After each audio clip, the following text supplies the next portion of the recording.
अस्सलाम वालेकुम।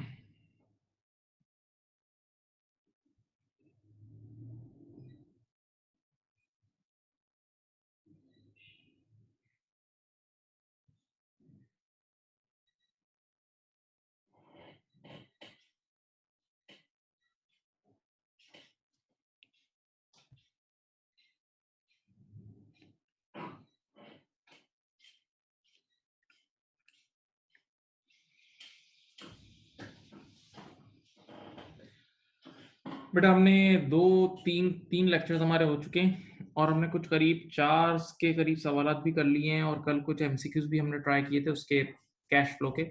आज हम एक बड़ा अच्छा सवाल करेंगे कैश फ्लो का। ज़रा थोड़ा-सा एडवांस क्वेश्चन होगा विथ उसमें स्लाइट रिवैल्यूएशन का इम्पैक्ट भी होगा। ठीक है? तो और अच्छी लर्निंग हो जाएगी और कुछ मसाइल आपके सामने पेश कर देंगे। चलें, ये क्वेश्चन है नॉबरी के नाम से। देखें आपके सामने स्क्रीन पे एक क्वेश्चन होगा। क्वेश्चन का नाम है नॉबरी। नॉबरी, आप मुझे बताएं आपकी बुक में कौन सा पेज नंबर है? नॉबरी के नाम से क्वेश्चन है। 30 से 30 40 के बीच में होगा, पेज नंबर 30 से 40 के बीच में बुक में होगा। देखो, चेक करके निकाल लो। नॉबरी।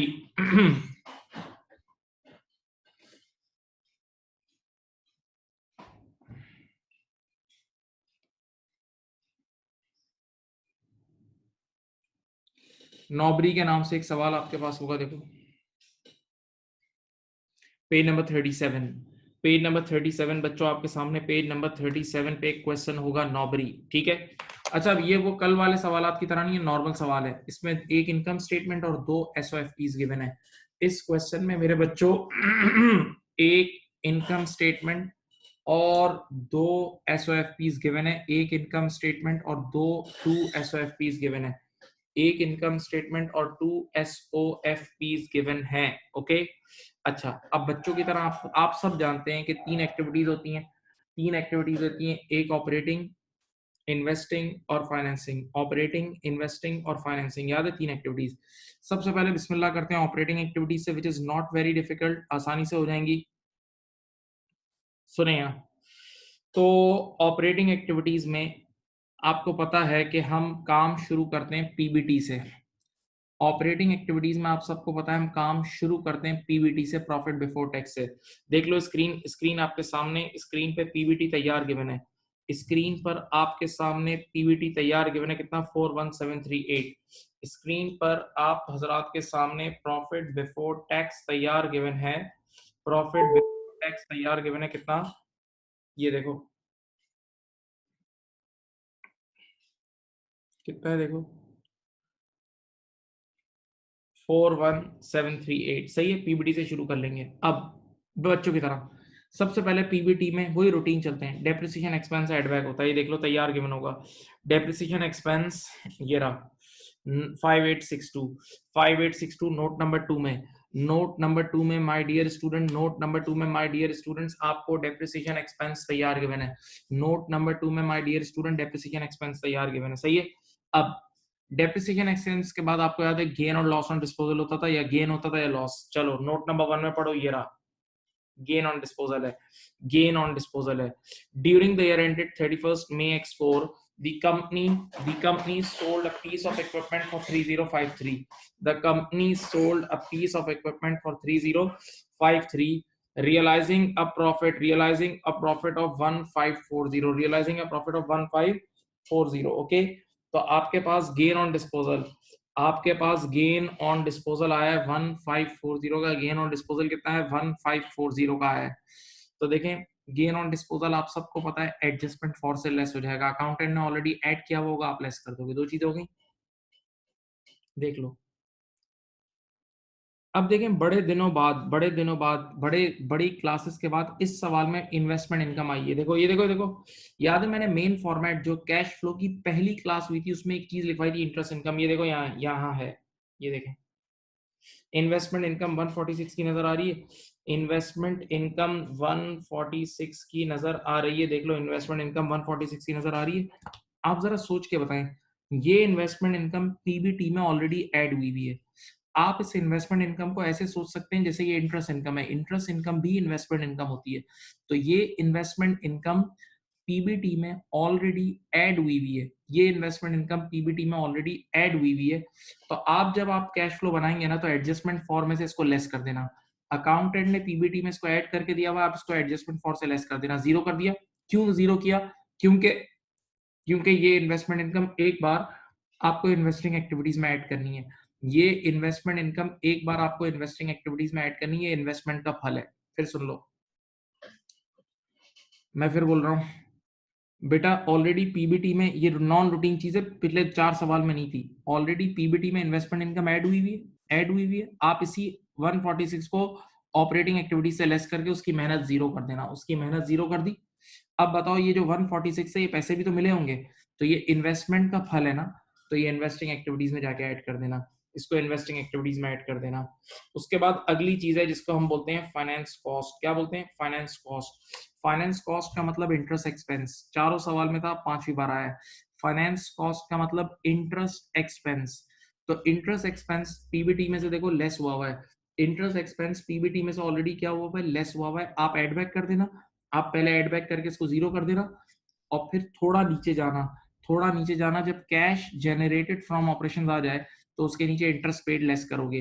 कैश जनरेटेड फ्रॉम ऑपरेशन के नीचे इंटरेस्ट पेड क्या करोगे? लेस करोगे। मेरी बात सुने, यहाँ देखें, कैश जनरेटेड फ्रॉम ऑपरेशंस में इंटरेस्ट पेड क्या करोगे? लेस करोगे। तवज्जो, बच्चे ने कहा इंटरेस्ट पेड कैसे निकलेगा? मैंने कहा मैं बताता हूँ, वही बात बोल रहा हूँ जो 4 सवाल में बोली थी। मेरा दावा है इस सवाल में, मेरा दावा है इस सवाल में कि इस सवाल में जितना ये इंटरेस्ट एक्सपेंस है ना, देखें यहाँ देखें, इस सवाल में ये जितना इंटरेस्ट एक्सपेंस है उतना ही इंटरेस्ट पेड होगा।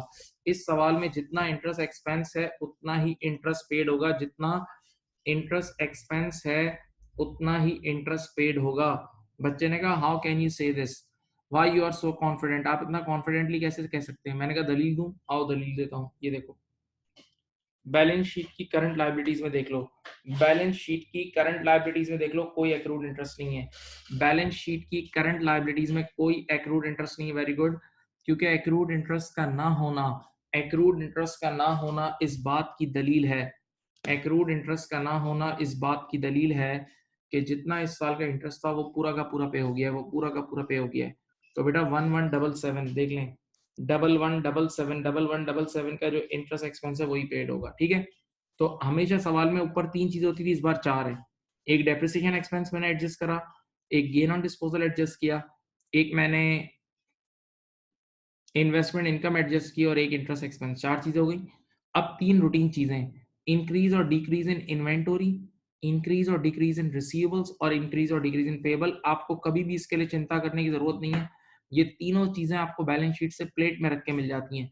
इन्वेंटोरी, रिसीवेबल्स और पेबल्स बैलेंस शीट में प्लेट में रख के मिल जाती हैं, बैलेंस शीट में प्लेट में रख के मिल जाती हैं।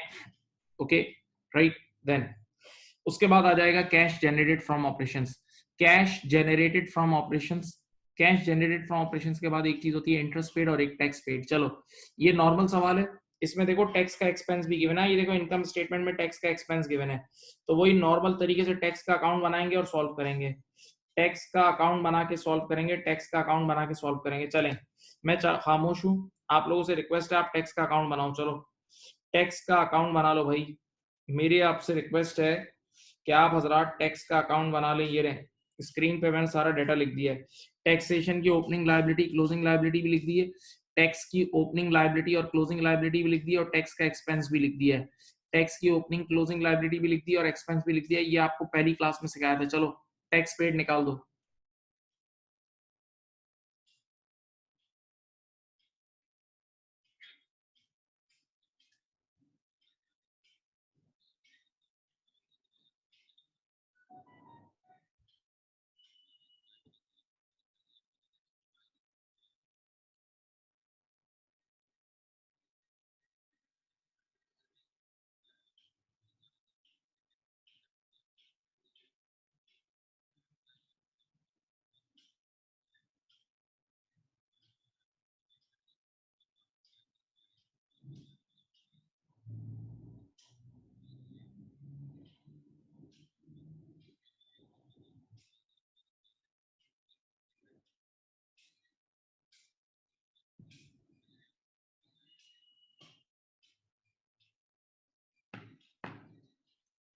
अब यहाँ देखें, मैं टैक्स पेड आपको निकाल के देता हूँ, कैसे निकलेगा?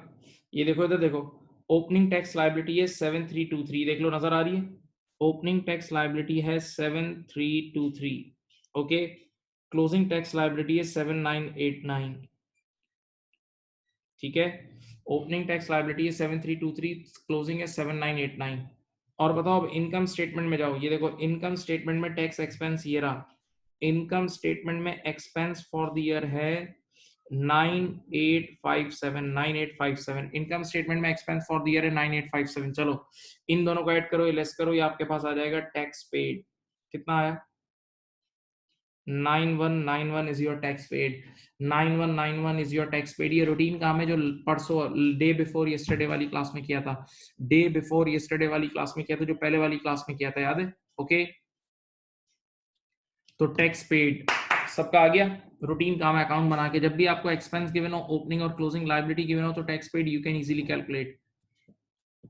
और यूं मेरे बच्चों, बातों बातों में मैंने ऑपरेटिंग एक्टिविटीज करा दी, बातों बातों में ऑपरेटिंग एक्टिविटीज हो गई, बातों बातों में ऑपरेटिंग एक्टिविटीज हो गई, बातों बातों में ऑपरेटिंग एक्टिविटीज डन। तो बच्चे ने कहा ये तो कोई इतना बड़ा काम नहीं था। मैंने कहा ऑब्वियसली ये सवाल मैं इसलिए नहीं करा रहा कि मुझे ऑपरेटिंग एक्टिविटीज करानी थी, असल मुझे इन्वेस्टिंग और फाइनेंसिंग करानी थी।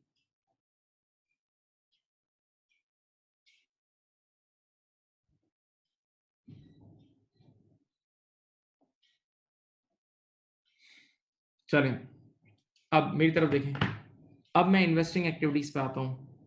देखो आपके पास ये देखो, इस बार वैसे मुझे पता है, नजर आ रहा है मुझे, देखो कॉस्ट का भी बैलेंस गिवन है और एक्यूमुलेटेड डेप्रिसिएशन भी गिवन है, कॉस्ट भी गिवन है और एक्यूमुलेटेड डेप्रिसिएशन भी गिवन है। और कॉस्ट और एक्यूमुलेटेड डेप्रिसिएशन का फर्क होता है एनबीवी, ये है एनबीवी देखो नीचे। लेकिन मेरी आपको नसीहत ये है कि आप एनबीवी से सॉल्व करें, आसान है, एनबीवी से सॉल्व करना आसान है, सही है। तो ये जो आखिरी चीज है ना, ये आपके पास एनबीवी गिवन है, देखो ये एनबीवी है, ठीक है। तो अब ओपनिंग एनबीवी कितनी है, देखो 88466, और क्लोजिंग एनबीवी ये रही 117411। नॉन करंट एसेट की यानी पीपीई की, PPE property plant and equipment की ओपनिंग एनबीवी है 88466 और क्लोजिंग एनबीवी है 117411। सही है, अब होश में रहे हम, यहाँ सीखना है। चलो मैंने यहां आपके सामने एक अदद अकाउंट बना दिया, ये मैंने एनबीवी का पीपीई एनबीवी का अकाउंट बना दिया। ओपनिंग है 88466 और क्लोजिंग है 117131, यही है, एक मिनट फिर देख लो, 117411।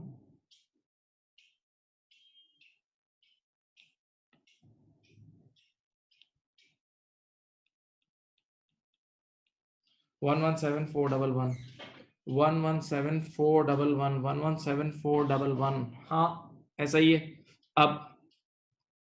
अब मुझे बताएं, यहाँ देखें, सामने देख लें, सामने देख लें मेरे प्यारे बच्चों, सामने देख लें। अब बेटा इस साल एक नॉन, इधर इधर आएगा depreciation expense, depreciation expense for the year कितना है बताता हूं, देखो नोट नंबर 2, बुक तुम्हारे पास है, नोट नंबर 2 में देखो तैयार, profit from operation is stated after charging depreciation. इस साल का डेप्रिसिएशन कितना है 5862, इस साल का डेप्रिसिएशन है 5862, इस साल का डेप्रिसिएशन है 5862। बच्चे ने कहा कि क्या कोई एसेट बिका है, हाँ बिल्कुल बिका है, एक एसेट बिका भी है, उसके बारे में बताता हूं। यहाँ देखें, कह रहा है इस साल during the year ended 31st May X4, note number 1 read कर रहा हूं, नोट नंबर 1 रीड कर रहा हूं। During the year ended 31st May X4, the company sold a piece of equipment for 3053। यार बेचा कितने में, कैश कितना आया, 3053 का कैश आया। और जब 3053 में बेचा, जब 3053 में बेचा तो गेन कितना हुआ, प्रॉफिट ऑन डिस्पोजल हुआ, प्रॉफिट यानी गेन ऑन डिस्पोजल हुआ है 1540 का। अब आप मुझे बताएं 3053 का बेचा, 3053 का बेचा तो 1540 का गेन हुआ, तो इसका मतलब एनबीवी कम होगी ना, एनबीवी कम होगी, महंगा बिका तभी तो गेन हुआ, एनबीवी कम होगी, महंगा बिका तभी तो गेन हुआ। बताओ एनबीवी बताओ कितनी है, डिफरेंस लो, इन दोनों का डिफरेंस लो, डिफरेंस लो भाई, यस 1513। इसका मतलब मेरे डियर स्टूडेंट्स, मेरे डियर रिस्पेक्टेबल स्टूडेंट्स, यहाँ देख लें, जो नॉन करंट एसेट इस साल बिका है, जो नॉन करंट एसेट इस साल बिका है, उसकी बिकने वाले दिन की एनबीवी, बिकने वाले दिन की एनबीवी कितनी थी? 1513। तो अब देखो ये एनबीवी का अकाउंट है, एनबीवी का अकाउंट है, तो याद करो कल भी पढ़ाया था, पहले भी पढ़ाया हुआ है, यहाँ से बाहर निकलेगी डिस्पोजल की एनबीवी, यहाँ से बाहर निकलेगी डिस्पोजल की एनबीवी 1513, बाहर निकल गई ये डिस्पोजल की एनबीवी 1513, ठीक है, 1513। अब नाउ कहानी में ट्विस्ट आएगा। अब देखो, अब आम आदमी क्या करता है, आम आदमी, मैं और आप नहीं, आम आदमी क्या करता है?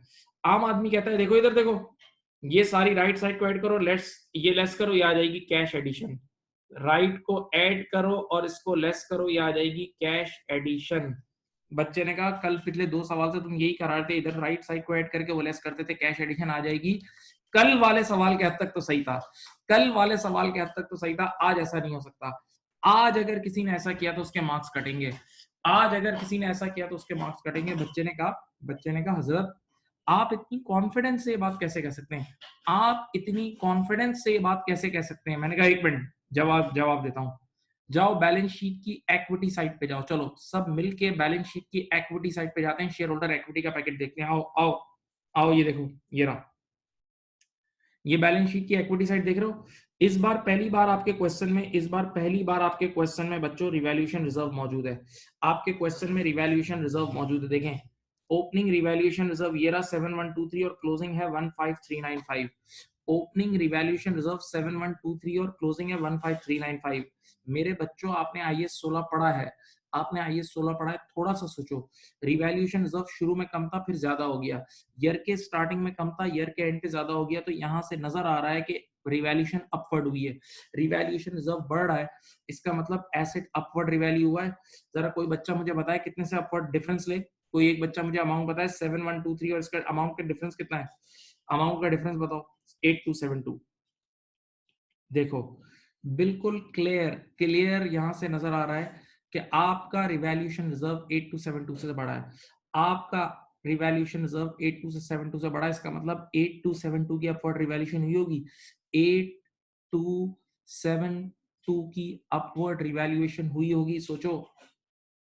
हाँ, हाँ जी। अब देखो मैं तुम्हें याद दिलाता हूँ बचपन में किस तरह पढ़ा था, तुम्हें टीचर ने इस तरह पढ़ाया था, C is equal to A minus L लिख के, देखो C is equal to A minus L, तो एक एंड से इक्विटी बढ़ेगी तो दूसरे एंड से एसेट भी तो बड़ा होगा, एक एंड से इक्विटी बढ़ी होगी तो दूसरे एंड से एसेट, डबल एंट्री बनाओ, पीपीई डेबिट हो रहा होगा, पीपीई डेबिट हो रहा होगा 8272 से, और रिवैल्यूएशन रिजर्व क्रेडिट हो रहा होगा 8272 से, सही है बेटा, ये अपवर्ड रिवैल्यूएशन की एंट्री होती है, ये अपवर्ड रिवैल्यूएशन की एंट्री होती है, पीपी डेबिट और रिवैल्यूएशन रिजर्व क्रेडिट, सही है।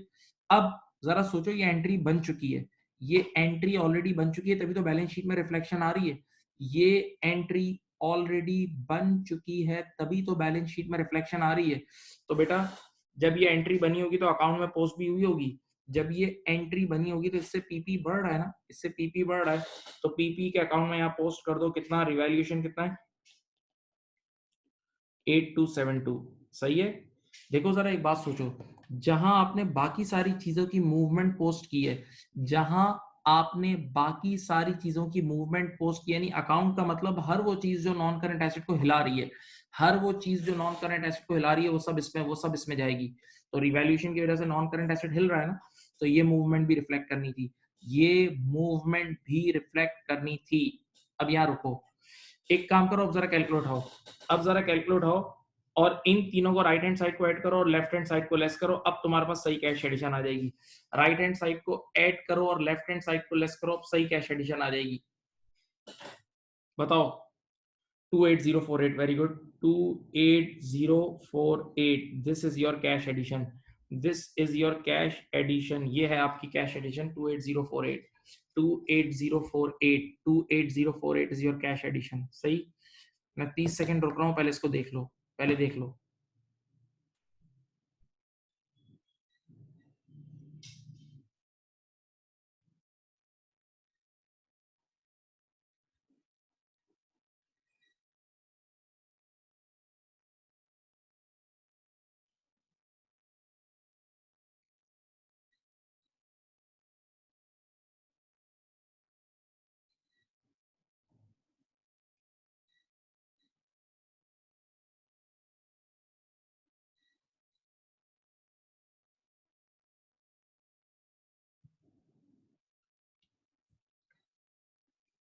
अब जरा यहाँ देखें, सामने देखें,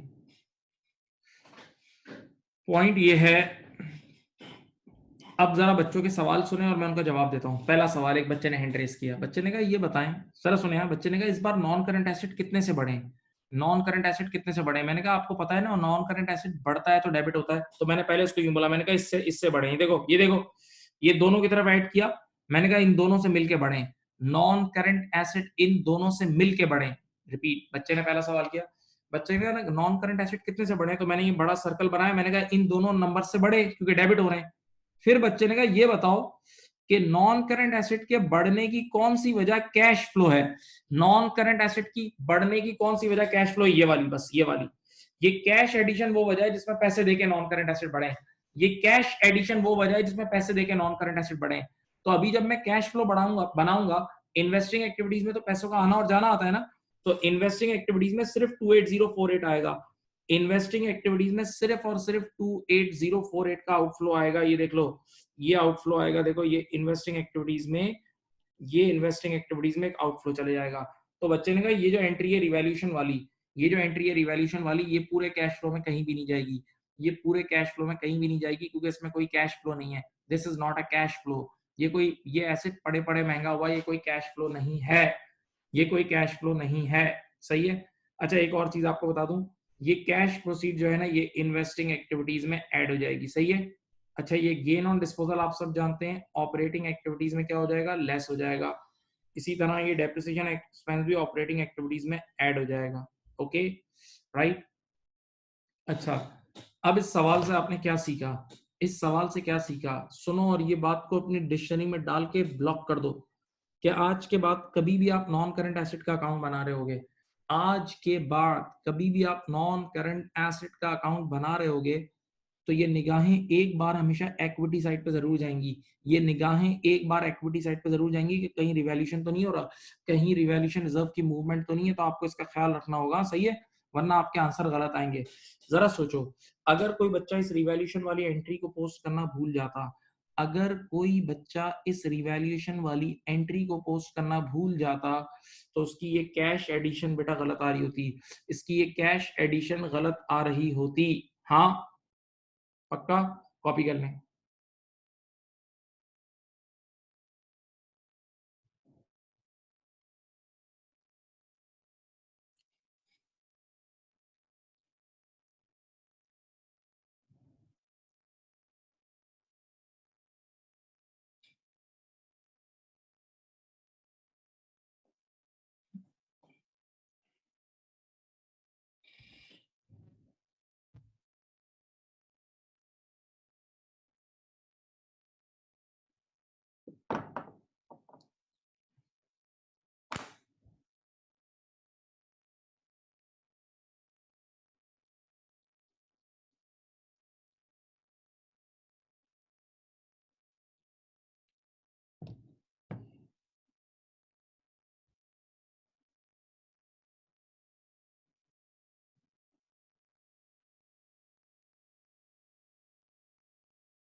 कर लिया बेटा?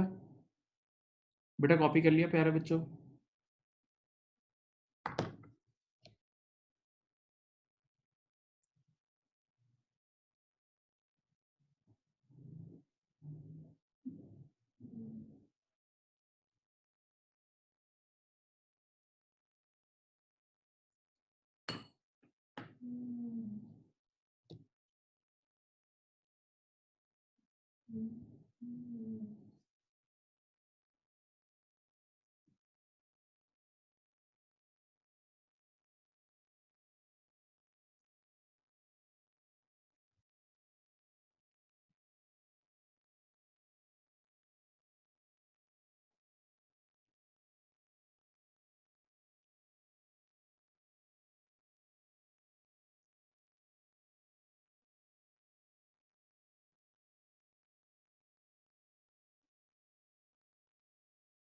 लिख लिया। हाँ भाई,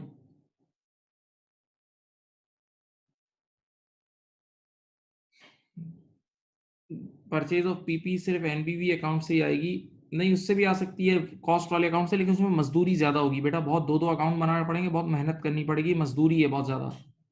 ये आसान तरीका है बहुत। वर्ल्ड वाइड बच्चे और टीचर्स इसी को प्रेफर करते हैं, एनबीवी। अगर एनबीवी से हो जाए तो बेस्ट है।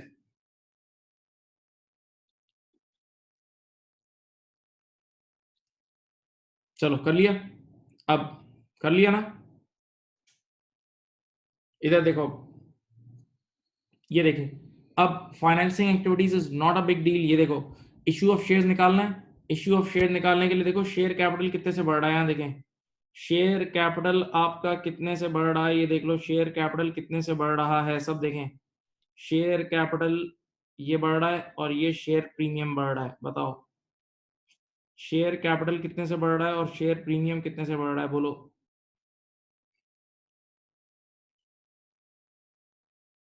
3669। 3669 से शेयर कैपिटल बढ़ रहा है, और शेयर प्रीमियम कितने से बढ़ रहा है? शेयर प्रीमियम कितने से बढ़ रहा है, बोलो। बोलो भाई, बोलो बोलो बोलो। 3781, 3781। ओके, तो अब जरा आपने क्या करना होगा, इन दोनों को ऐड कर लो। 3669 और 3781 को ऐड कर लो। 3669 प्लस 3781 को ऐड कर लो, तो ये इशू ऑफ शेयर्स का पैसा आ जाएगा। ये इशू ऑफ शेयर्स का पैसा आ जाएगा 7450। Very good. 7450 आपका proceeds from issue of shares है। Proceeds from issue of shares है। अब लोन नोट को देखो। लोन पहले आपका था 24068, अब कम हो गया। आपका लोन नोट्स कम हो रहे हैं। लोन पहले ज्यादा था, अब कम हो रहा है। कितने से कम हुआ? लोन कितने से कम हुआ, देखो। लोन कितने से कम हुआ? 7 या 6000 समथिंग, 6244। 6244 से लोन कम हो रहा है, तो ये रीपेमेंट ऑफ लोन है। बस ये रीपेमेंट ऑफ लोन है, ठीक है। ओके। हाँ, चलो अब क्वेश्चन को अपने सामने रख लो। क्वेश्चन अपने सामने रख लो। अब मजे से कैश फ्लो बनेगी, मजे के साथ कैश फ्लो बनेगी इंशाल्लाह।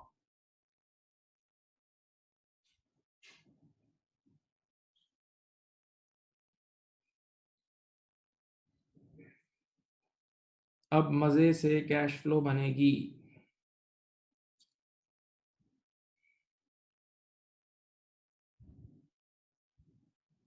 सही है, चलो मैंने भी क्वेश्चन निकाल लिया, आप भी निकाल लें। चलो भाई, मैं स्टार्ट कर रहा हूँ कैश फ्लो। आप लोग भी बनाए अपनी अपनी कैश फ्लो, का मसला नहीं है, मेरे साथ साथ चलें, ऐसी विश।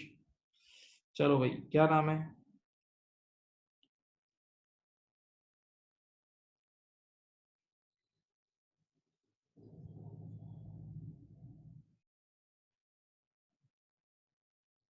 पहली एक्टिविटी का नाम होता है सीएफओ। पहली एक्टिविटी का नाम क्या है? सीएफओ। ठीक है। नौबरी एसओसीएफ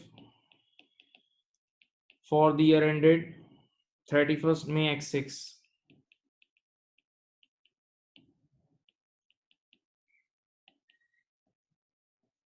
ठीक है।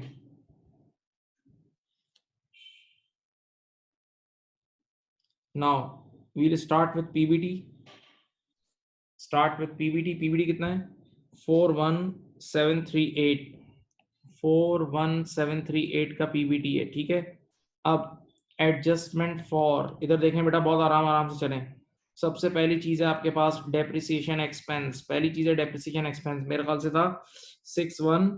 डेप्रिसिएशन एक्स 5862, सॉरी 5862 का डेप्रिसिएशन था। फिर इस सवाल में आपके पास लॉस नहीं है बल्कि गेन ऑन डिस्पोजल है। लॉस नहीं है बल्कि गेन ऑन डिस्पोजल है। कितना है बेटा गेन ऑन डिस्पोजल? इस सवाल में आपका गेन ऑन डिस्पोजल है 1540।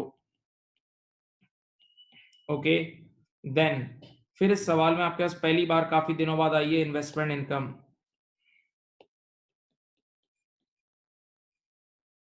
कितनी है इन्वेस्टमेंट इनकम? 146। इन्वेस्टमेंट इनकम थी 146। यस, 146 वो लेस हो जाएगी। फिर आपके सॉरी फिर आपके पास है फाइनेंस कॉस्ट, जिसको तुम इंटरेस्ट एक्सपेंस भी बोलते हो। 1177 1177 यही थी, ऐड बैक कर दी फाइनेंस कॉस्ट। ठीक है, अब तीन चीजें आएंगी, इन्वेंटोरी, रिसीवेबल और पेबल। इन्वेंटोरी तुम्हारी 24065 से बढ़ रही है हाँ।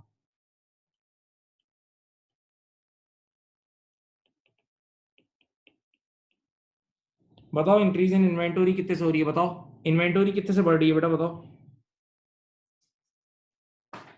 866, very good. Increase in inventory, decrease in cash. आ जाओ, रिसीवेबल्स भी आपके बढ़ रहे हैं। यस, रिसीवेबल कितने से बढ़ रहे हैं बोलो?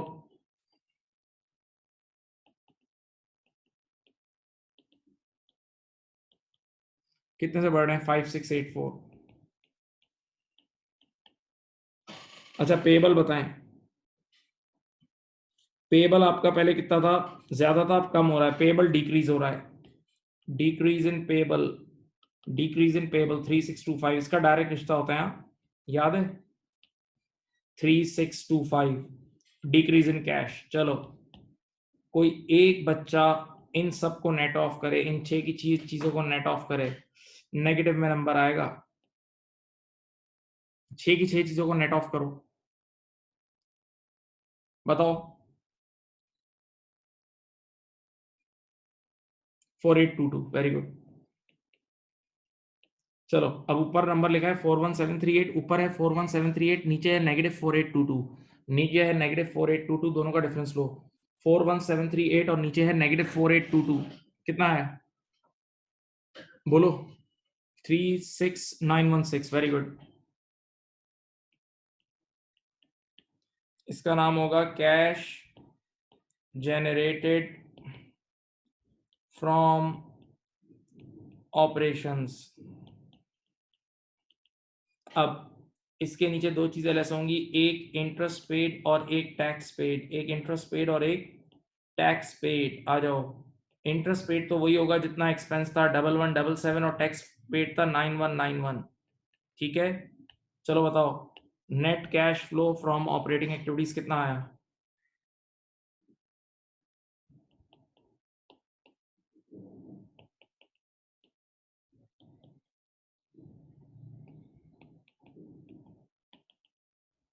To 6548, thank you.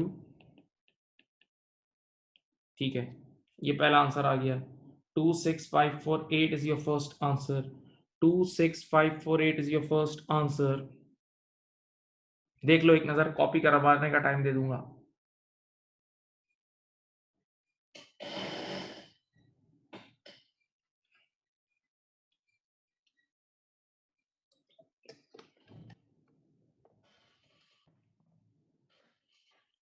अब अगली एक्टिविटी होती है CFI।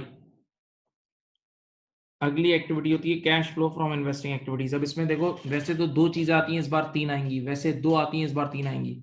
सबसे पहले परचेज ऑफ PPE, याद है कैश एडिशन हुई थी 28048, कुछ निकाला था आप लोगों ने, कितना? 28048।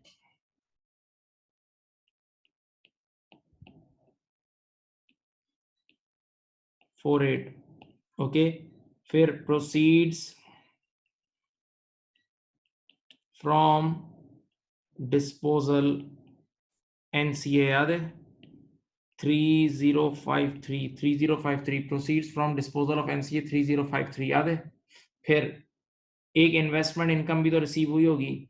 इन्वेस्टमेंट इनकम भी तो आपकी रिसीव हुई होगी 146। 146 हजरात, इन तीनों को नेट ऑफ करो, इन तीनों को नेट ऑफ करो, बताओ कितना आया?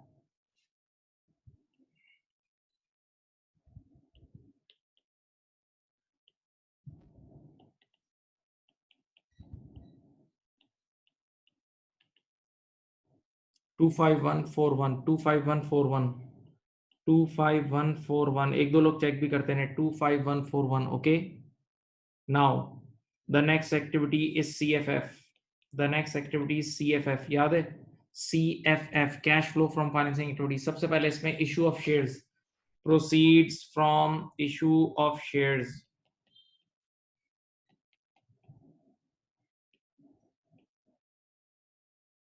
7450 मैंने अभी ऊपर निकलवाया था 7450 ऊपर निकलवाया था अच्छा 24849 है आंसर क्या है इन्वेस्टिंग एक्टिविटीज का आंसर बताओ बेटा इन्वेस्ट 24849 अच्छा सॉरी ये लीजिए 24849 ठीक है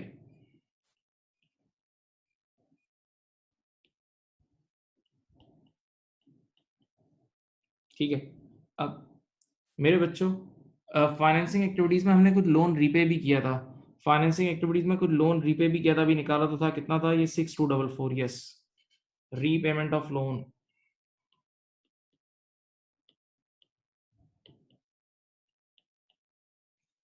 पैसे गए यहाँ इस सवाल में कोई ऑर्डिनरी डिविडेंड पेड नहीं है बस खत्म ऑर्डिनरी डिविडेंड पेड नहीं है नोट नंबर 4 पढ़ लो नो ऑर्डिनरी डिविडेंड पेड जरा बताओ कितना आंसर आया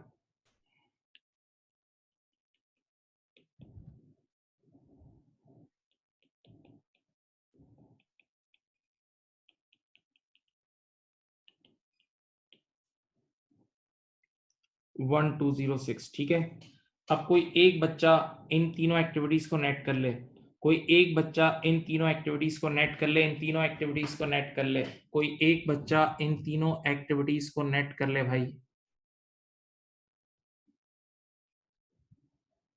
2905 पॉजिटिव वेरी गुड यहां लिखेंगे net increase in cash and cash equivalent for the year ended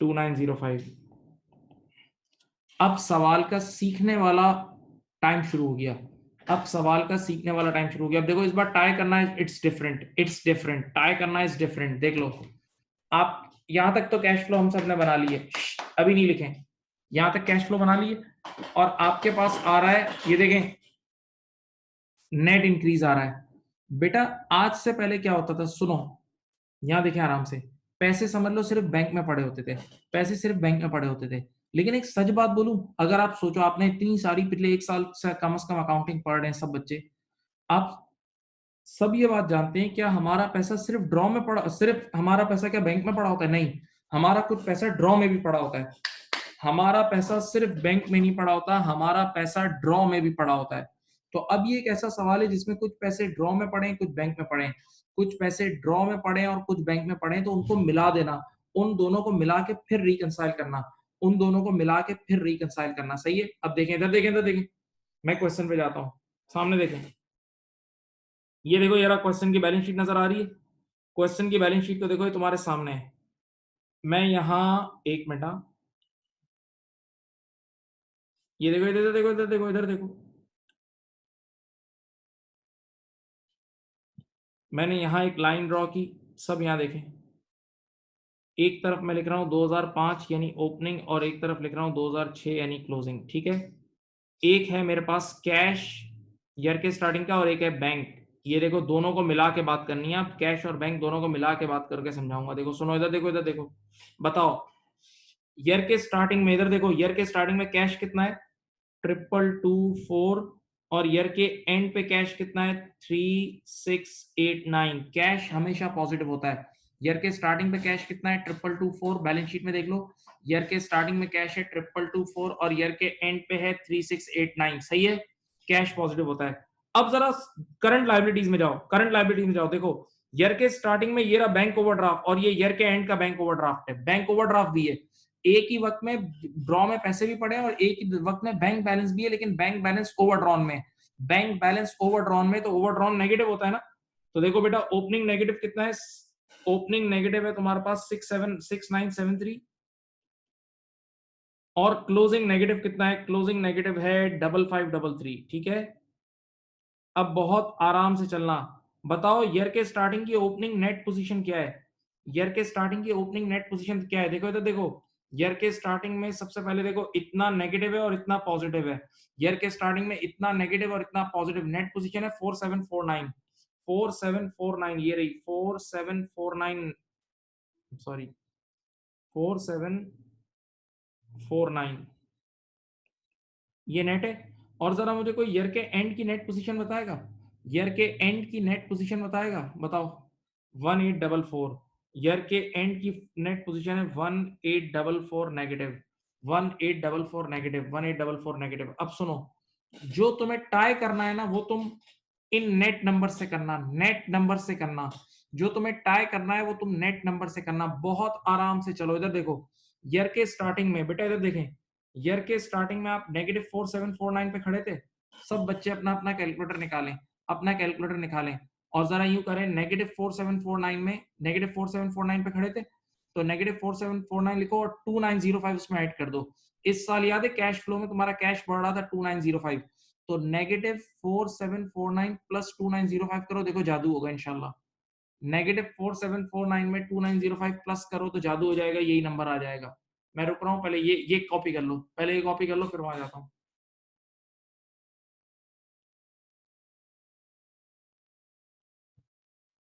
copy कर लो, ये कॉपी कर लो, फिर वहां जाता हूँ, वो भी कर देता हूँ, ठहर जाओ।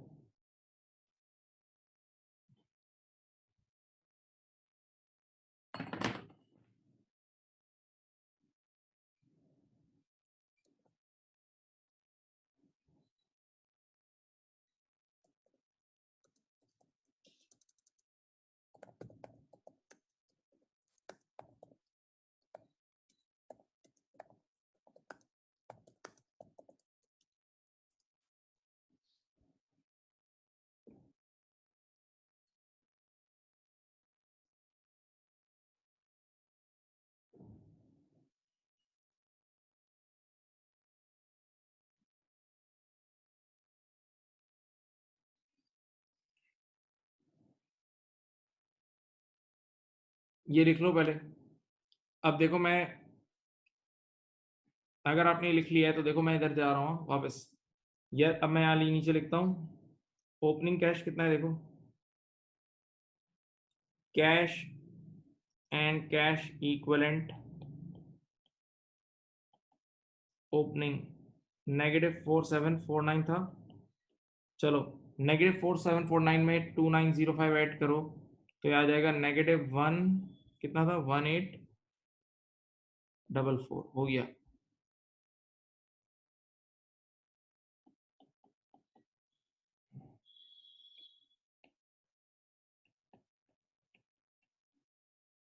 ठीक है, चलो भाई, चलो भाई, चलो जी, चलो जी।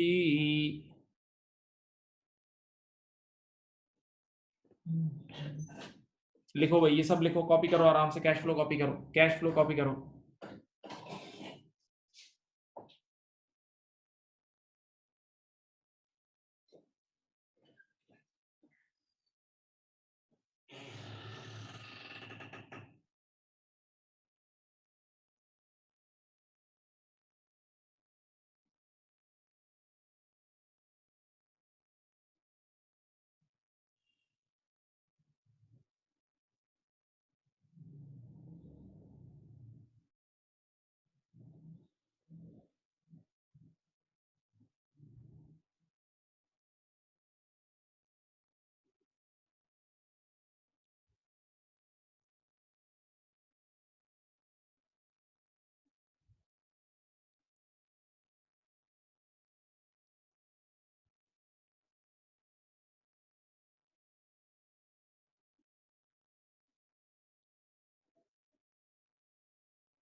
बेटा लिख लिया?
चलो कर लिया?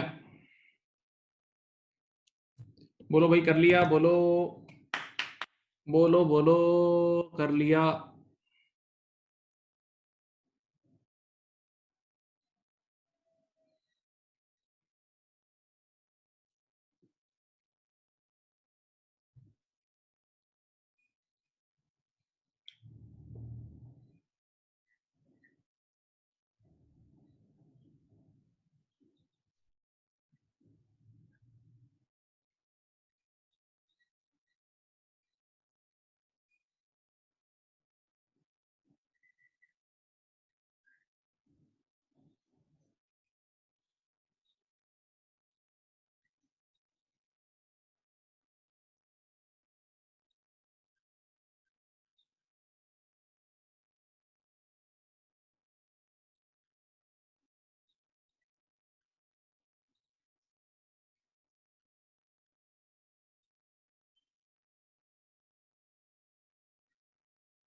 कर लिया? बोलो भाई।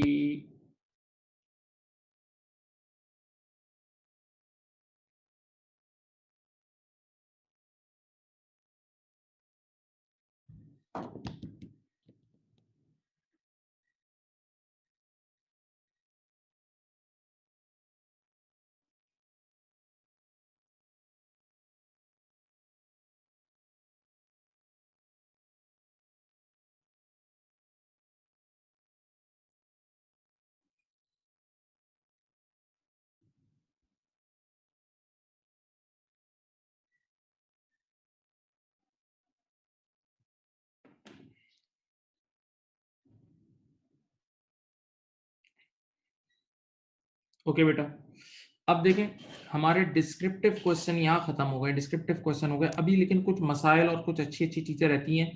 एक मुझे थियोरेटिकल एरिया आप लोगों के साथ पहले शेयर करना है, यहाँ मैं लिख रहा हूँ, आप देखें।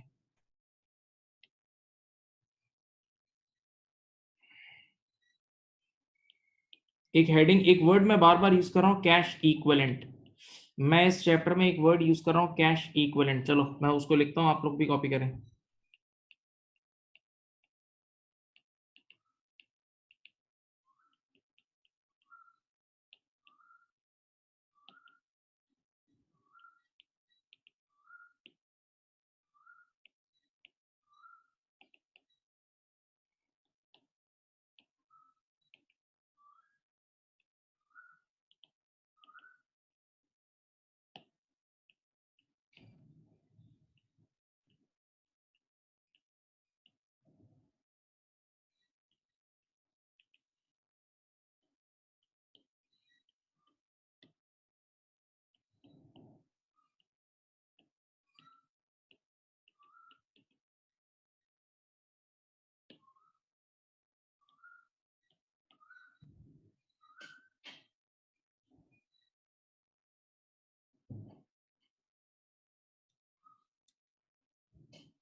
बेटा ये लिख लें, ये लिख लें।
चलो इधर देखो बेटा, एक वर्ड है, सुकून से सुने, कैश इक्विवेलेंट। ये वर्ड का नाम है कैश इक्विवेलेंट। कैश इक्विवेलेंट की डेफिनेशन क्या है? ऑल लिक्विड इन्वेस्टमेंट्स, हर वो liquid investment, all liquid investments which are readily convertible into cash, यानी जब हम चाहे फौरन से कन्वर्ट हो जाए, लेकिन फिर भी कानूनी एक डेफिनेशन है, से 3 मंथ्स, यानी वो 3 महीने के अंदर अंदर कैश में कन्वर्ट हो जाए। यानी अगर आज मैं इरादा करूं तो आराम से 3 महीने के अंदर अंदर कैश में कन्वर्ट होगी लाजिम, सही है, ऐसी चीज हो। और दूसरी शर्त क्या है? Which does not carry a significant risk. Repeat, इधर देखो, कैश इक्विवेलेंट उस लिक्विड इन्वेस्टमेंट को बोलते हैं, उस लिक्विड इन्वेस्टमेंट को बोलते हैं जो फौरन से कैश में कन्वर्ट हो जाए। फौरन से मुराद 3 महीने के अंदर अंदर कैश में कन्वर्ट हो जाए, 3 महीने के अंदर अंदर कैश में कन्वर्ट हो जाए। और दूसरी बात क्या है? Which does not carry a significant risk, जिसके अंदर कोई सिग्निफिकेंट रिस्क ना हो, जिसके अंदर कोई सिग्निफिकेंट रिस्क ना हो, मेजर रिस्क ना हो, यानी उसकी प्राइस बहुत जोरदार फ्लक्चुएट ना होती हो। ठीक है, अब सुकून से सुनो, चीजें उठाते हैं। सबसे पहले, आज मैंने किसी इदारे के ऑर्डिनरी शेयर्स खरीद लिए, मैंने स्टॉक मार्केट जाके किसी इदारे के ऑर्डिनरी शेयर्स खरीद लिए। सब सुनो, क्या ऑर्डिनरी शेयर्स कैश इक्विवेलेंट है? नहीं, नहीं। क्यों? ऑर्डिनरी शेयर्स आप कंपनी को वापस नहीं कर सकते, आप कंपनी को वापस नहीं कर सकते, ऐसा कोई एग्रीमेंट नहीं होता, ऐसा कोई एग्रीमेंट नहीं होता। ठीक है। नंबर 2, ऑर्डिनरी शेयर्स के अंदर बहुत बड़ा रिस्क होता है। ऑर्डिनरी शेयर्स के अंदर बहुत बड़ा रिस्क होता है, आज प्राइस 10 रुपए तो कल 15 और कल 5, इस तरह एकदम चेंज हो सकती है। तो मेरे प्यारे बच्चों, ऑर्डिनरी शेयर्स कभी भी कैश इक्विवेलेंट की डेफिनेशन पे पूरा नहीं उतरता। तो इसकी कोई मिसाल बन सकती है? हाँ, प्राइस बॉन्ड। आप लोगों ने प्राइस बॉन्ड का नाम सुना है? देखें, अगर आपने प्राइस बॉन्ड खरीदे हुए हैं ना, तो वो रेडिली कन्वर्टेबल इनटू कैश होते हैं। आप स्टेट बैंक जाएं और उसको फौरन से कैश में कन्वर्ट करा लें। आप प्राइस बॉन्ड को जब चाहें कैश में कन्वर्ट करा सकते हैं। आप प्राइस बॉन्ड को जब चाहें कैश में कन्वर्ट करा सकते हैं। प्राइस बॉन्ड को जब चाहें कैश में कन्वर्ट करा सकते हैं। प्राइस बॉन्ड को जब चाहें कैश में कन्वर्ट करा सकते हैं। एक चीज। नंबर टू, तवज्जो इधर, तवज्जो इधर। जब चाहे कैश में कन्वर्ट करा सकते हैं, एक चीज। और नंबर 2 ये है कि प्राइस बॉन्ड के अंदर कोई सिग्निफिकेंट रिस्क नहीं होता, उसकी प्राइस कोई मेजर फ्लक्चुएट नहीं होती। तो yes, price bond cash equivalent की डेफिनेशन पे पूरा उतरता है। प्राइस बॉन्ड कैश इक्विवेलेंट की डेफिनेशन पे पूरा उतरता है। तो मैं अपनी बात रिपीट कर रहा हूँ, कैश इक्विवेलेंट हर उस लिक्विड लिक्विड इन्वेस्टमेंट को बोलते हैं जिसके अंदर 2 शराइत हो। नंबर 1, जो रेडिली कन्वर्टेबल इनटू कैश हो, यानी 3 महीने के अंदर अंदर कैश में कन्वर्ट हो जाए। Number 2, which does not carry a significant risk, जिसके अंदर कोई सिग्निफिकेंट रिस्क ना हो। एक सवाल आया, रिडीमेबल प्रेफरेंस शेयर। नहीं बेटा, रिडीमेबल प्रेफरेंस शेयर कई कई साल बाद रिडीम होते हैं, कई कई साल बाद रिडीमेबल होते हैं, एक 3 महीने के अंदर नहीं होते। लॉन्ग टर्म है बेटा, वो लॉन्ग टर्म चीज है, वो नहीं है। ठीक है। अब जरा सुने, याद रखना, मूवमेंट्स, ये देखें वर्ड पढ़े, मूवमेंट ऑफ कैश इक्विवेलेंट, यानी अगर आपने आज कैश इक्विवेलेंट खरीदा या बेचा, कैश इक्विवेलेंट की खरीदो फरोख्त, कैश इक्विवेलेंट की खरीदो फरोख्त किसी भी एक्टिविटी में नहीं आती, ना ऑपरेटिंग में आती है, ना इन्वेस्टिंग में, ना फाइनेंसिंग में। कैश इक्विवेलेंट की खरीदो फरोख्त किसी भी एक्टिविटी में नहीं आती। बच्चे ने कहा, ये क्या बात कर रहे हो? मैंने कहा हाँ सही कह रहा हूँ। बच्चे ने कहा दलील दो। इधर देखो, सुनो यार, आज मेरे जेब में 1000 रुपए पड़े थे, सब यहाँ देखें, आज मेरे जेब में 1000 रुपए पड़े थे, अगर मैंने 1000 रुपए निकाल के दिए और 1000 रुपए का प्राइस बॉन्ड ले लिया, मेरे जेब में 1000 रुपए पड़े थे, मैंने 1000 रुपए निकाल के दिए और 1000 रुपए का प्राइस बॉन्ड ले लिया, तो बच्चे ने कहा आपने तो ये इन्वेस्टमेंट की, ये तो इन्वेस्टमेंट है। मैंने कहा लेकिन ये इन्वेस्टमेंट इन्वेस्टिंग एक्टिविटीज में नहीं आएगी, ये इन्वेस्टमेंट इन्वेस्टिंग एक्टिविटीज में नहीं आएगी। बच्चे ने कहा क्यों? बच्चे ने कहा कैश इक्विवेलेंट की खरीदो फरोख्त, कैश इक्विवेलेंट की खरीदो फरोख्त इन्वेस्टिंग एक्टिविटीज में क्यों नहीं आ रही? मैंने कहा जवाब सुनो, बहुत अच्छा जवाब है, जवाब दे रहा हूँ, बहुत जबरदस्त जवाब है, सुनो। यहाँ देखें, कैश इक्विवेलेंट का मतलब कैश के बराबर, कैश इक्विवेलेंट का मतलब कैश के बराबर, कैश इक्विवेलेंट का मतलब है कैश के बराबर, कैश के बराबर, कैश इक्विवेलेंट का मतलब है कैश के बराबर। भाई कैश इक्विवेलेंट, कैश इक्विवेलेंट का मतलब है कैश के बराबर, कैश के बराबर, गौर से सुनना, कैश के बराबर। यानी मेरे जेब में 1000 रुपए पड़े थे और मैंने 1000 रुपए देके अगर 1000 रुपए का प्राइस बॉन्ड ले लिया, तो कैश के बराबर ही एक चीज आ गई ना, कैश के बराबर ही एक चीज आ गई ना। तो जब कैश के बराबर ही एक चीज आ गई, तो कैश में कोई चेंजेस ही नहीं आई, कैश में कोई चेंजेस ही नहीं आई। तो जब कैश में कोई चेंजेस ही नहीं आई, तो रिकॉर्ड क्यों करूं? कैश में जब कोई चेंजेस ही नहीं आई, तो रिकॉर्ड क्यों करूं? तो यही वजह है कि कैश इक्विवेलेंट की खरीदो फरोख्त किसी भी एक्टिविटी में रिकॉर्ड नहीं होती, कैश इक्विवेलेंट की खरीदो फरोख्त किसी भी एक्टिविटी में रिकॉर्ड नहीं होती है। ओके, नाउ बात सुने, इधर देखें, इधर देखें। तो बच्चे ने कहा फिर ये कैश इक्विवेलेंट कहां आता है? सिर्फ एंड में आता है। सुनो, they are just used for reconciliation in the end. एक मिनट बेटा, जब सवाल एंड हो जाता है, कैश फ्लो का सवाल एंड होता है, तो एंड में आपको पता है रिकंसाइल मैं करता हूं, तो रिकंसिलेशन करते वक्त जहां मैं बैंक बैलेंस और कैश का बैलेंस ले रहा होता हूं ना, जहां बैंक बैलेंस और कैश का बैलेंस हम ले रहे होते हैं, वहीं कैश इक्विवेलेंट भी अगर गिवन होगा तो कैश इक्विवेलेंट भी ले लेंगे। तो बस ये कैश इक्विवेलेंट का पूरे सवाल में कोई काम नहीं होगा सिवाय रिकंसिलेशन, सिवाय एंड में रिकंसिलेशन के वक्त ये यूज होता है, सिवाय एंड में रिकंसिलेशन के वक्त ये यूज होता है। तभी तभी एक बात बोलूं, तभी एंड में देखो, एंड में मैं डायलॉग क्या लिखता था? Cash and cash equivalent. देखो मैं एंड में डायलॉग ये लिखता था ना, ये देखो पिछले 5 के 5 सवालों में मैंने ये डायलॉग लिखा है, कैश एंड कैश इक्विवेलेंट।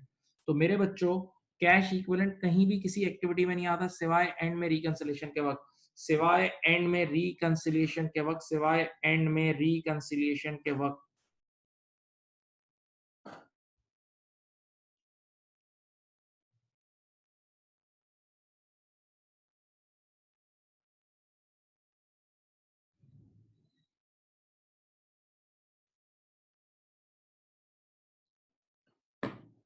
हाँ जी, आप लोगों को इसकी डेफिनेशन आनी चाहिए, मेजर आप लोग के लेवल पे इसकी डेफिनेशन इंपॉर्टेंट है, तो डेफिनेशन आनी चाहिए। देख लें आपके सामने ये सब।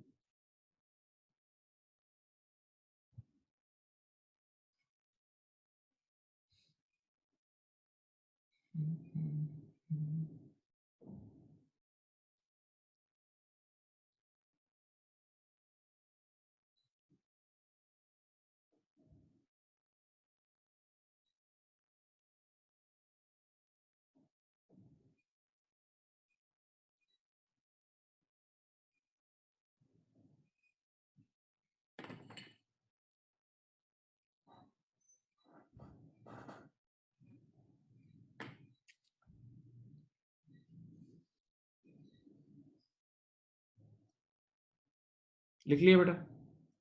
अब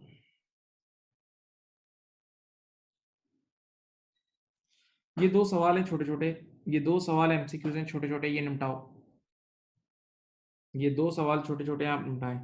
the business has made a net profit, एक बिजनेस का प्रॉफिट हुआ है 8000, लेकिन बैंक बैलेंस इनका गिर रहा है 5000 से। देखो याद करो, आप प्रॉफिट का मतलब पीबीटी समझ लो, 8000 का पीबीटी है, लेकिन कैश फ्लो के एंड में फाइनल आंसर आपका कितना आ रहा है? 5000 से कम हो रहा है। देखो 8000 का पीबीटी है, क्वेश्चन शुरू हो रहा होगा 8000 से, एक बिजनेस का प्रॉफिट है 8000, लेकिन एंड में कैश 5 से गिर रहा है। तो बताओ 8000 पे खड़े हैं और -5 पे जाना है, सिर्फ मैथ्स की बात कर रहा हूं। 8000 पे खड़े हैं और फिर -5 में जाना है, तो बीच में से 13000 लेस करना होगा ना। 8000 पे खड़े हैं और -5 पे जाना है, तो बीच में 13000 पे लेस करने होंगे ना। तो अब ये चार ऑप्शन जो आपके सामने है ना, इन चारों में से वो ऑप्शन पिक करो जिसका नेगेटिव इफेक्ट 13000 आ रहा हो। इन चार ऑप्शंस में से वो ऑप्शन पिक करो जिसका नेट नेगेटिव इंपैक्ट 13000 आ रहा हो। करो, मैं चुप हूं, मैं चुप हूं, आप करो। करो, मैं चुप हूं।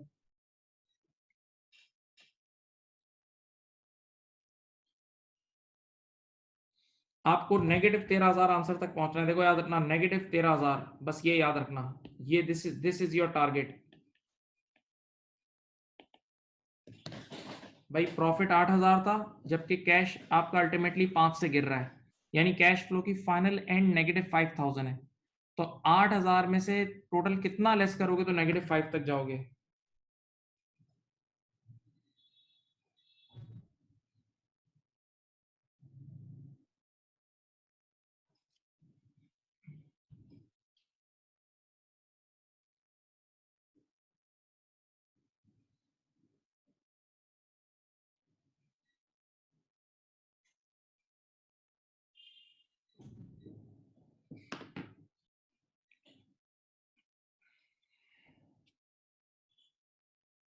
चलो मैं आंसर बताता हूँ। वैसे आंसर मुझे पता है, आप लोगों ने भी कर लिया है। चलो मैं आंसर बताता हूँ तुम्हें। चलो पहला, डेप्रिसिएशन कह रहा है 3,000। आपको पता है डेप्रिसिएशन हमेशा इसमें ऐड बैक होती थी। तो अगर मैं यहाँ डेप्रिसिएशन 3,000 की ऐड बैक करूँ, एक मिनट इधर देखें, और इंक्रीज इन इन्वेंटोरी लेस होती है, इंक्रीज इन इन्वेंटोरी लेस होती है 10,000। तो अब देखो, +3 -10, +3 -10 ये तो -7 बनता है, +3,000 और -10,000 ये तो -7 बनता है। ये आंसर नहीं होगा, ये आंसर नहीं होगा। चलो इसको हटा दिया, ये हटा दिया। अब देखते हैं, चलो एक मिनट। उसके बाद depreciation of 6,000 and repayment of loan of 7,000। चलो डेप्रिसिएशन हम सब जानते हैं एडबैक होता है, 6,000 का एडबैक होगा, लेकिन रीपेमेंट ऑफ लोन में तो पैसे गए हैं ना, तो रीपेमेंट ऑफ लोन तो मेरे प्यारे प्यारे बच्चों लेस होगा ना, रीपेमेंट ऑफ लोन लेस होगा कितने का? रीपेमेंट ऑफ लोन 7,000 का लेस हो जाएगा। हाँ, अब आप देखें, +6 हो रहा है, डेप्रिसिएशन 6,000 से ऐड हो रहा है और रीपेमेंट ऑफ लोन 7,000 से लेस हो रहा है। डेप्रिसिएशन 6,000 से ऐड हो रहा है और रीपेमेंट ऑफ लोन 7,000 से लेस हो रहा है। +6 -7, +6 -7 इज -1, +6 -7 इज -1। हाँ, ये भी आंसर नहीं है, ये भी आंसर नहीं है। हमें -13 चाहिए, हमें -13 चाहिए। देख लो,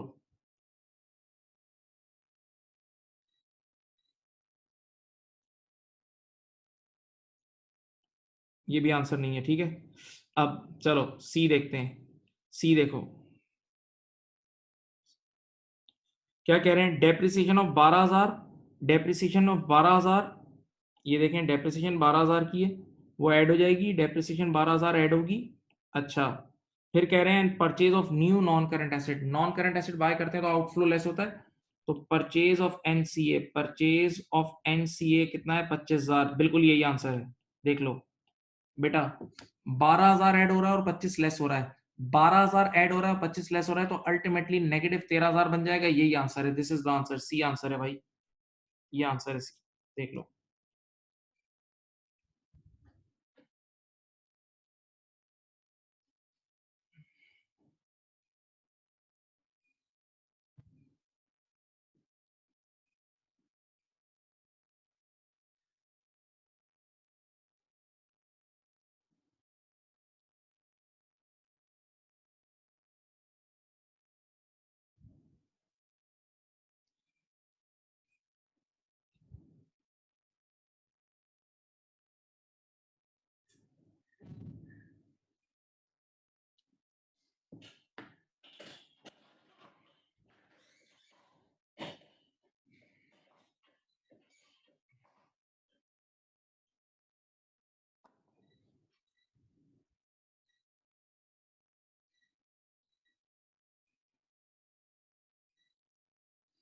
चलो बेटा क्वेश्चन नंबर 10 करो, छोटा सा सवाल है। 10 10 आप लोग के लिए आसान से सवाल दे रहा हूँ। चलो करो करो करो, 10 करो, स्पीड अप, 10 करो।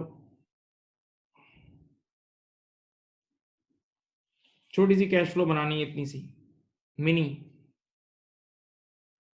हाँ कर लिया बच्चों ने। चलो देखो, ये आपके प्रॉफिट है, प्रॉफिट का मतलब समझ लो पीबीटी गिवन है 18,750।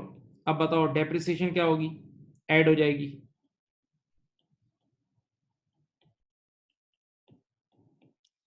नॉन करंट एसेट खरीदे हैं 8,000, लेस हो जाएंगे।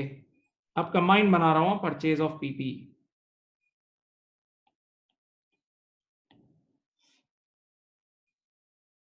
Receivable increase by, increase in receivable,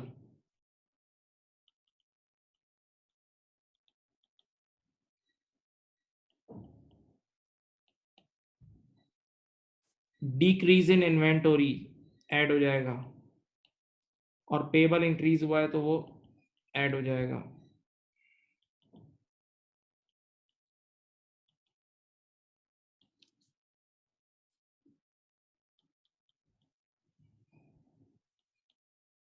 चलो बेटा बताओ कितना है? 13150। पॉजिटिव आ रहा है तो इंक्रीज है ये आंसर है डी। आसान सवाल था, इतना मुश्किल नहीं था।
कर लिया बेटा?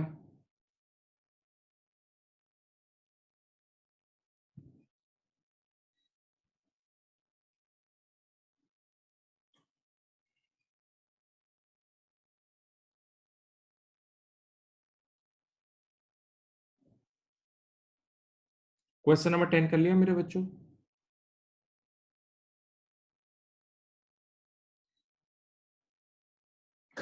चलें जी, अब मैं आपको जरा एक बड़ा कॉन्सेप्ट देने जा रहा हूँ, जबरदस्त कॉन्सेप्ट है, उसको सीख लीजिएगा। देखें बेटा, मैंने जो अभी तक आपको कैश फ्लो पढ़ाया ना, वो मैंने इनडायरेक्ट मेथड से पढ़ाया है।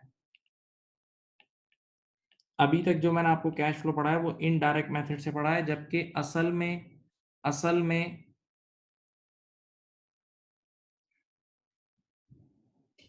अभी तक जो हमने कैश फ्लो पढ़ा है मेरे प्यारे बच्चों, वो मैंने इनडायरेक्ट मेथड से पढ़ा है।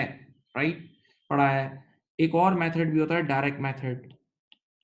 दुनिया में एक और मेथड भी होता है डायरेक्ट मेथड, इवन आईएएस 7 में भी है, आईएएस 7 में भी है। लेकिन बेटा आप लोग के कोर्स में, आप लोग के कोर्स क्या, F3, F7, एसबीआर, आईसीडब्ल्यू, आपका देयर इज सीए के जितने भी कोर्सेज हैं, उन सब में यही यही एग्जामिन होता है, यही एग्जामिन होता है इनडायरेक्ट मेथड।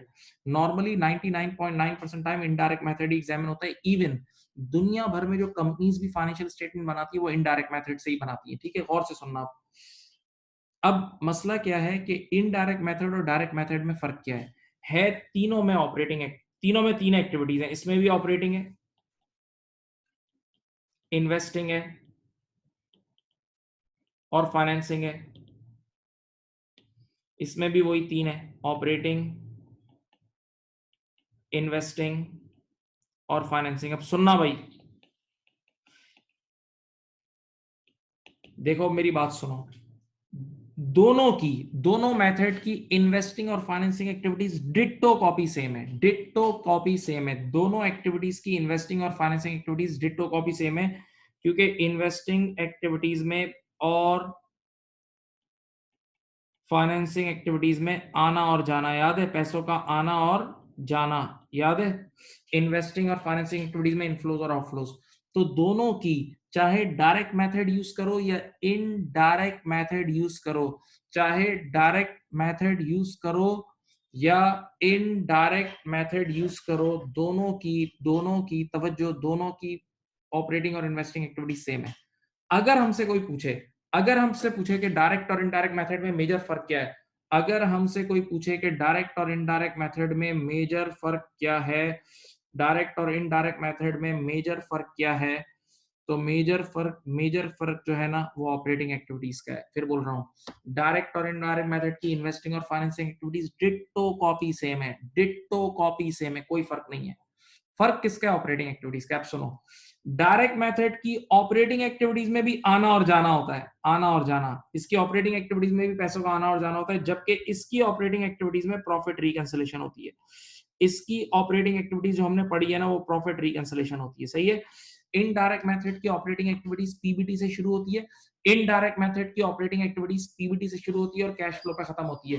पीबीटी से शुरू होती है, पीबीटी से शुरू होती है और कैश फ्लो पे खत्म होती है, कैश फ्लो पर खत्म होती है, कैश फ्लो पर खत्म होती है। सुने, इनडायरेक्ट मेथड की ऑपरेटिंग एक्टिविटीज, इनडायरेक्ट मेथड की ऑपरेटिंग एक्टिविटीज पीबीटी से शुरू होकर कैश फ्लो पे खत्म होती है, जबकि जबकि डायरेक्ट मेथड की जो ऑपरेटिंग एक्टिविटीज है उसमें भी पैसों का आना और जाना कैसी होती है बताऊं? डायरेक्ट मेथड की ऑपरेटिंग एक्टिविटीज, आपने सेल्स की, जो पैसा है वो ऐड कर दो, परचेजेस की लेस कर दो, वेजेस पे की लेस कर दो, बस पैसों का आना और जाना। इसका मतलब डायरेक्ट मेथड की तीनों एक्टिविटीज में पैसों का आना और जाना, डायरेक्ट मेथड की तीनों एक्टिविटीज में पैसों का आना और जाना, जबकि इनडायरेक्ट मेथड की ऑपरेटिंग एक्टिविटीज में तो प्रॉफिट रिकंसिलेशन है, लेकिन इन्वेस्टिंग और फाइनेंसिंग एक्टिविटीज में पैसों का आना और जाना है, पैसों का आना और जाना है। ओके, राइट, पक्का। अब मैं आपको एक सवाल सिर्फ किट में, वैसे हमारे एग्जाम में भी मैंने बच्चों से बहुत फीडबैक लिए, इनडायरेक्ट मेथड ही आता है, लेकिन किट में डायरेक्ट मेथड का एक सवाल है, डायरेक्ट मेथड का एक सवाल है। तो अब आप पहले अपने जहन में परसेप्शन बनाओ, अपने जहन में परसेप्शन बनाओ कि इधर देखें, इनडायरेक्ट मेथड और डायरेक्ट मेथड में सिर्फ फर्क ऑपरेटिंग एक्टिविटीज का, इन्वेस्टिंग और फाइनेंसिंग एक्टिविटीज दोनों सेम है। इनडायरेक्ट मेथड की ऑपरेटिंग एक्टिविटीज में प्रॉफिट रिकंसिलेशन है, जबकि डायरेक्ट मेथड की ऑपरेटिंग एक्टिविटीज में पैसों का आना और जाना रिकॉर्ड होता है, ठीक है। अच्छा, एक सवाल मेरा एक सवाल है, एक चीज मैं आपको बता रहा हूं, इसका जवाब मैं अभी नहीं दे रहा। इन दोनों में से किस मेथड को इजाजत दोनों की है? इजाजत दोनों की है। आप IS 7 ने दोनों की इजाजत दी है, आप चाहे डायरेक्ट मेथड यूज कर लो या इनडायरेक्ट, लेकिन IS 7 ने एक रिकमेंडेशन, जैसे आप शरीयत समझते हो ना, शरीयत में बहुत सारी चीजों की इजाजत होती है, लेकिन साथ साथ आपको वो मुफ्ती साहब बताते हैं ना कि ये चीज पसंदीदा है, ये चीज पसंदीदा है। फिर मैं बोल रहा हूँ, कई बार कुछ जगहों पर दो चीजों की इजाजत भी होती है, लेकिन साथ वो आपको तशरीह करते हुए बताते हैं ना ये फला चीज पसंदीदा है। तो IS 7 ने भी इन दोनों की इजाजत दी है, जिस मेथड को अपनाना अपना लो, लेकिन दिस इज पसंदीदा,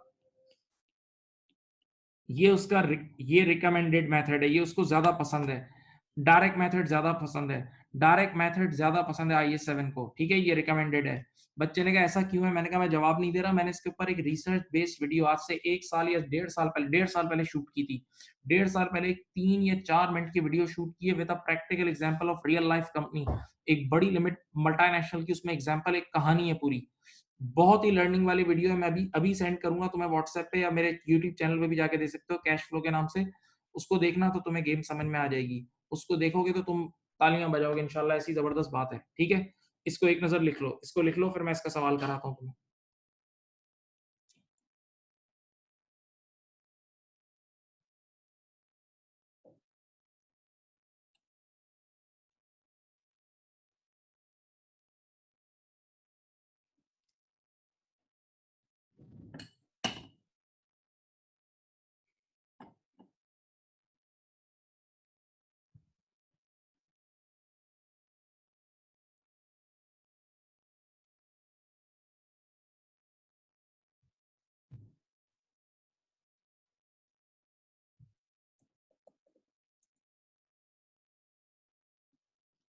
लिख लिया? अब मैं आपके सामने एक सवाल पेश करने जा रहा हूँ, किट का एक सवाल पेश करने जा रहा हूँ, उसके ऑपरेटिंग एक्टिविटीज भी डायरेक्ट मेथड से बनानी है। देखो, किट का एक सवाल है, उसकी ये रहा ग्रेंजर के नाम से एग्जाम किट का MCQ है, उसकी ऑपरेटिंग एक्टिविटीज भी डायरेक्ट मेथड से बनानी है, ऑपरेटिंग एक्टिविटीज भी डायरेक्ट मेथड से बनानी है, ऑपरेटिंग एक्टिविटीज भी डायरेक्ट मेथड से बनानी है। सामने देखें, यहाँ देखें, उसकी ऑपरेटिंग एक्टिविटीज भी डायरेक्ट मेथड से बनानी है। अब डायरेक्ट मेथड के अंदर प्रॉफिट रिकंसिलेशन नहीं होगी, तो बस सिर्फ इनफ्लोज और आउटफ्लो, हर चीज का इनफ्लो और आउटफ्लो, हर चीज का इनफ्लो। इधर देखो, सेल करो उसका इनफ्लो, वेजेस पे करो उसका पैसे, इन्वेंटरी खरीदो उसके पैसे। तो अब इस बार वो increase in receivable, increase in inventory, वो कोई एडजस्टमेंट नहीं होगी, बस हर चीज का असली कैश फ्लो, हर चीज का असली असली कैश फ्लो, असली असली। चलो आओ बिस्मिल्लाह। कह रहे हैं Granger makes all sales for cash and it's prepared its financial statement of cash flow using the, ये देखो पढ़ो, यूजिंग द डायरेक्ट मेथड लिखा हुआ है ना, ये देखो सवाल में इतना साफ साफ लिखा हुआ है कि ये इदारा डायरेक्ट मेथड यूज कर रहा है, ठीक है।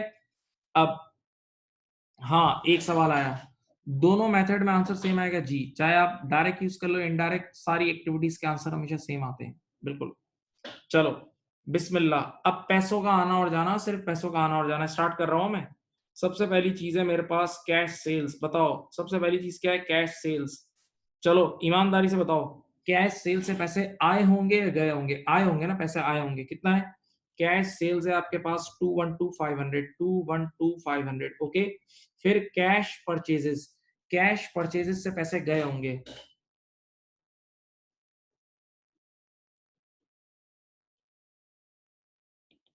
4,600, ओके। अच्छा बेटा, अब आपके पास आए कैश एक्सपेंसेस, बिल्कुल कैश एक्सपेंसेस से भी पैसे गए होंगे, कैश एक्सपेंसेस से भी पैसे गए होंगे, कैश एक्सपेंसेस से भी पैसे गए होंगे, कैश एक्सपेंसेस से भी पैसे गए होंगे, ओके।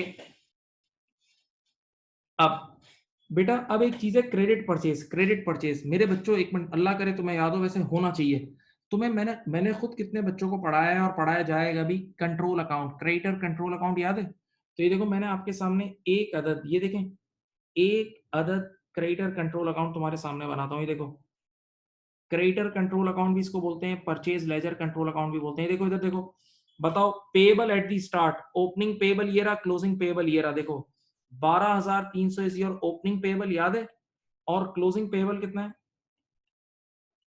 क्लोजिंग पेबल कितना है, 14,300, ठीक है।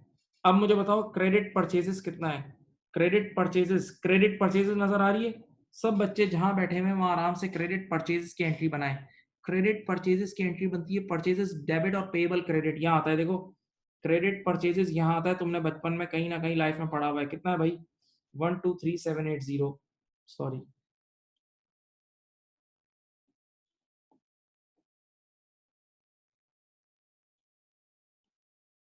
123780, 123780, सही है।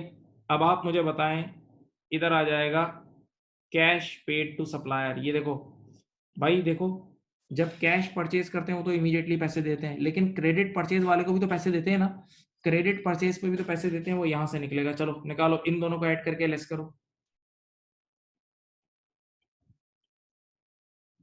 सही है।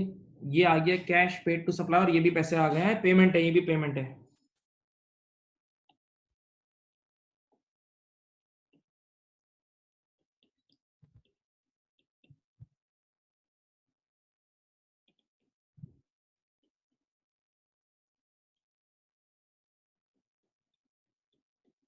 अच्छा बेटा, अब एक ठंडे दिल से एक बात सोचो, कोई जज्बात में मत बहना, जज्बात में मत बह जाना। इधर देखो, तुमने इस बार जितनी भी इन्वेंटरी खरीदी, देखो कैश पे खरीदी और उधार पे खरीदी, सबके पैसे ले लिया तुमने, कैश वाली इन्वेंटरी और उधार वाली सबके एक्चुअल कैश फ्लोज ले लिए।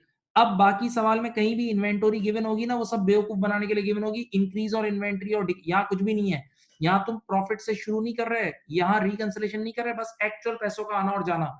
तो इन्वेंटरी या तो कैश पे खरीदी जाती है या उधार पे, इन्वेंटरी या तो कैश पे खरीदी जाती है या उधार पे। इधर देखो, इन्वेंटरी या तो कैश पे खरीदी जाती है या उधार पे खरीदी जाती है, सही है।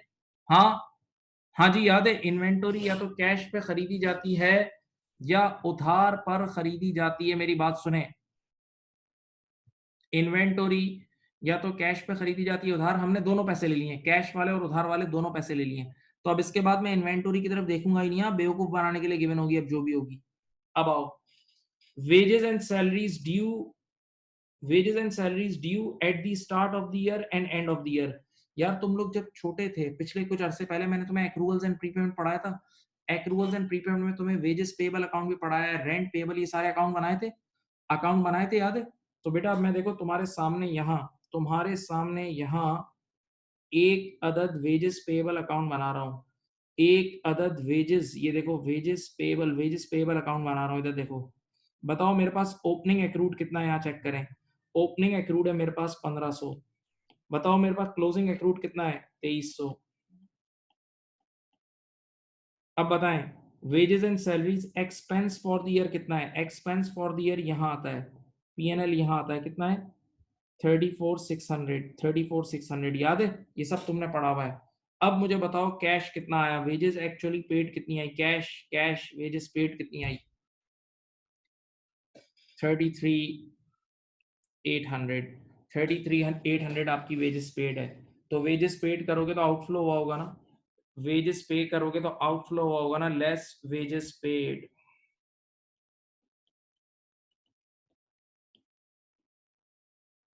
33,800।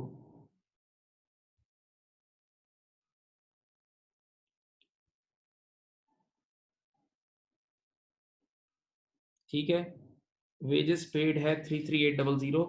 अब अब सवाल में वाहिद चीज है, कितनी है? 41120 कौन बोल रहे हैं? अच्छा वो फाइनल आंसर बोल रहे हैं, सॉरी। अच्छा मेरी बात सुने, यहाँ देखें बेटा, अब सवाल में आखिरी लाइन बेवकूफ बनाने के लिए कि मैंने देखें आपको इन्वेंटोरी एट दी स्टार्ट और at the end of the year, मैंने देख के आंखें बंद कर लिया, मुस्कुरा दिया, मैंने कहा भाड़ में जाओ। अब मैंने इन्वेंटोरी खरीदने के एक्चुअल कैश फ्लोज ले लिए भाई, इस बार तो एक्चुअल पैसों का आना और जाना होता है, तो वो एक्चुअल पैसे ले लिए, तो बस आप इधर देखें। अब आप मुझे बताएं क्या मांग रहा है, कैश जेनरेटेड फ्रॉम ऑपरेशंस मांग रहा है, कैश जेनरेटेड फ्रॉम ऑपरेशंस, बोलो भाई कितना है?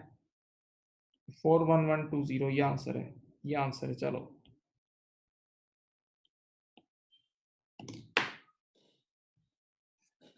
लिख लो।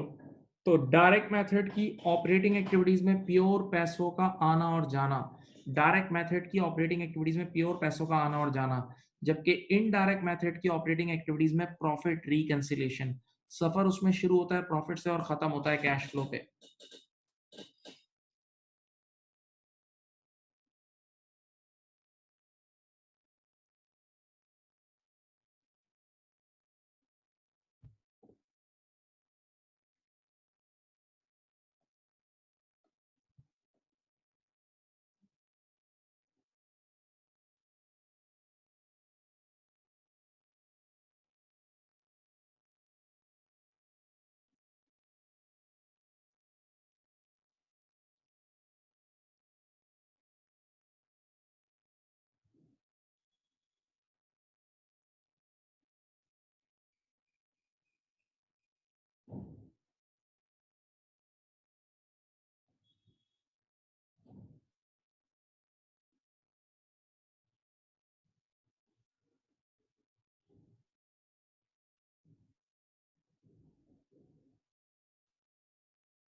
एक बड़ा अच्छा सवाल आया है, एक बच्चे का बिल्कुल सही सवाल आया है, और उसी का तो जवाब देने के लिए मैंने तुम लोगों को व्हाट्सएप पे बातों बातों में भेज भी दिया है। बच्चे ने बोला sir 99% companies indirect method use करती हैं और IS 7 को पसंद है डायरेक्ट मेथड।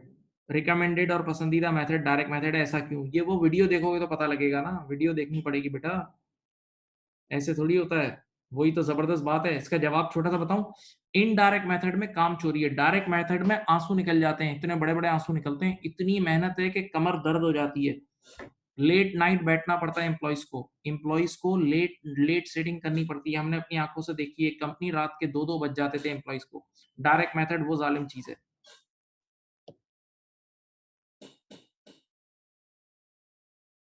तो हर अक्लमंद आदमी यही करेगा जब जब पैसे उतने ही मिलने के हैं, जब फाइनेंशियल स्टेटमेंट अप्रूव हो जाने की है, तो इनडायरेक्ट मेथड से बनाओ, आसान है इनडायरेक्ट मेथड। वो वीडियो देखना, उसमें एक बहुत बड़ा लेसन है, एक बहुत बड़ी एग्जांपल है भाई, तुम्हारी आँखें खुली रह जाएँगी, ऐसा भी होता है। आँखें भी और मुँह भी।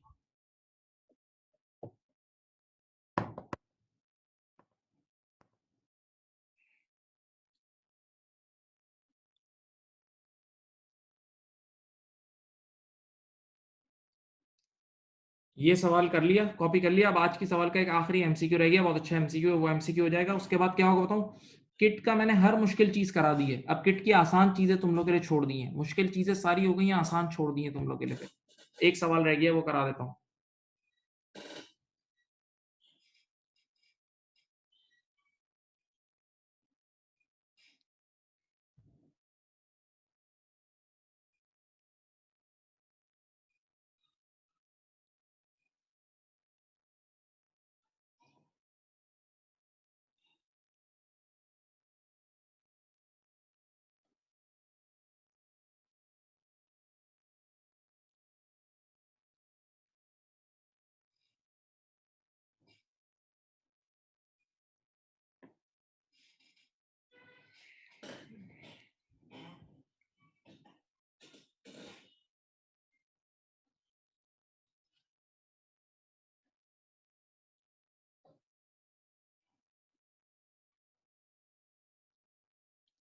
कर लिया बेटा?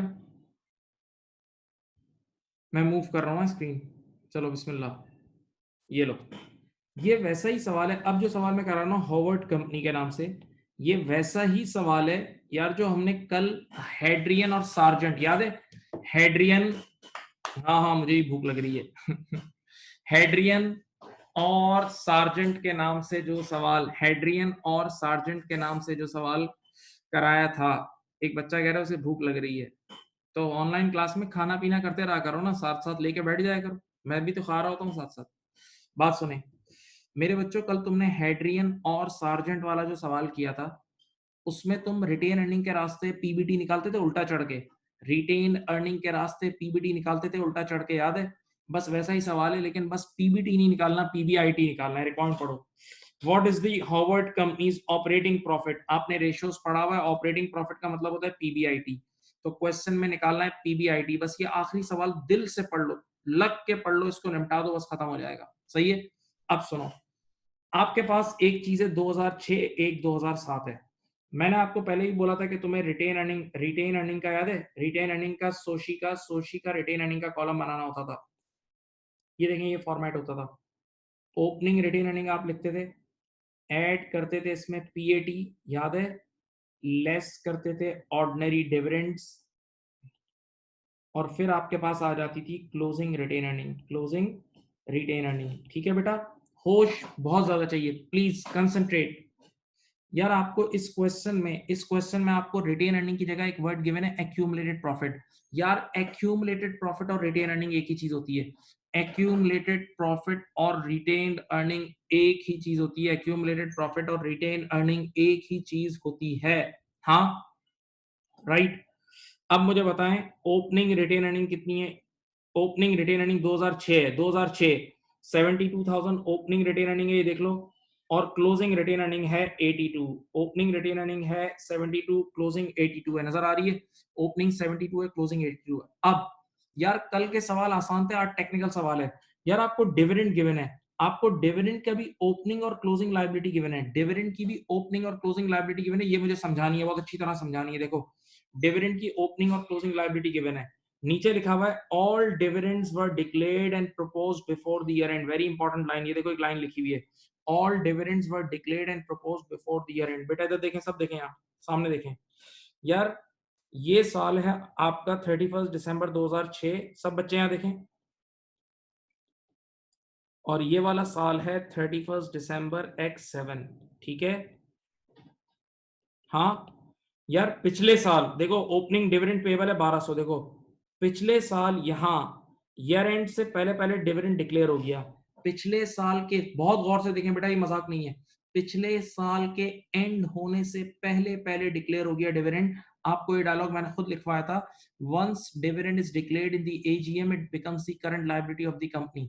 तो लास्ट ईयर जब डिविडेंड डिक्लेयर हुआ होगा तो एंट्री बनी होगी, ये देखो रिटेन अर्निंग डेबिट 1200 और dividend payable credit 1200, dividend payable credit 1200, retained earning debit 1200 और डिविडेंड पेएबल क्रेडिट 1200। ये पिछले साल एंट्री बन गई होगी, ये पिछले साल ही एंट्री बन गई होगी और पिछले साल की रिटेन अर्निंग इससे कम हुई होगी।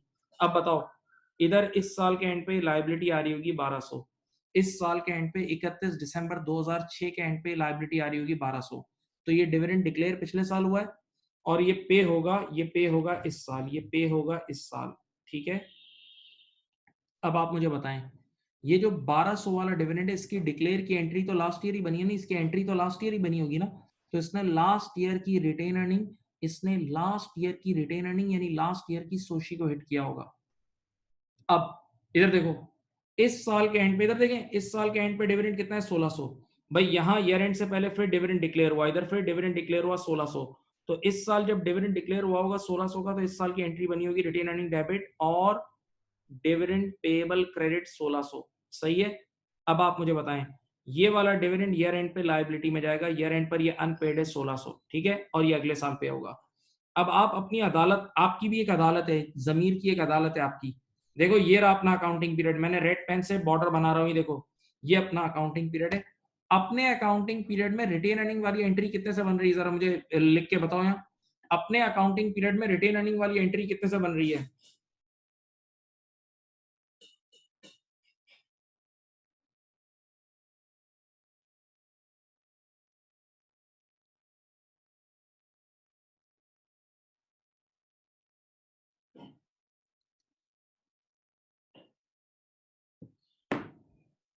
वेरी गुड, 1600 से रिटेन अर्निंग वाली एंट्री 1600 से बन रही है और रिटेन अर्निंग ही तो सोशी में जाता है, रिटेन अर्निंग ही तो सोशी में जाता है। तो बताओ हमारी इस साल की सोशी में, इधर देखो हमारी इस साल की सोशी में 1600 के डिविडेंड जाएंगे, हमारे इस साल की सोशी में 1600 के डिविडेंड जाएंगे। अभी सवाल हुआ नहीं है, अभी सवाल हुआ नहीं है, प्लीज हिम्मत, आराम से देख लें, पहले डिविडेंड की कहानी को एक बार जहन नशीन कर लें, क्वेश्चन को देख के डिविडेंड की कहानी को एक बार जहन नशीन कर लें प्लीज, क्वेश्चन को देख के डिविडेंड वाली कहानी एक बार जहन नशीन, थोड़ा सा रिवाइंड फॉरवर्ड कर लें प्लीज, टाइम है हमारे पास।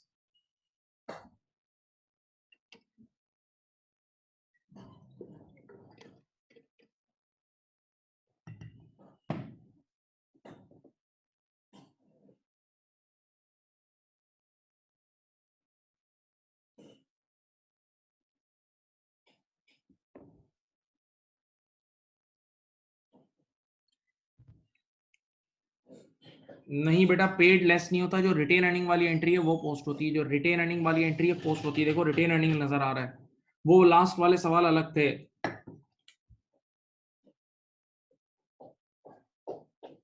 1200 पिछले साल का डिविडेंड था, 1600 इस साल का डिविडेंड है। इस साल का डिविडेंड जो इस साल डिक्लेयर हुआ है वो लेंगे रिटेन। बेटा जरा सोचो, आप सोशी के रिटेन अर्निंग वाला कॉलम बना रहे हो ना, आंखें खोलो, सोशी का रिटेन अर्निंग वाला कॉलम बना रहे हो, तो इस साल की जो रिटेन अर्निंग की एंट्री है, रिटेन अर्निंग जिसमें डेबिट हो रही है, रिटेन अर्निंग डेबिट होने का मतलब कम हो रही है, रिटेन अर्निंग डेबिट होने का मतलब कम हो रही है, तो बस वो लेंगे।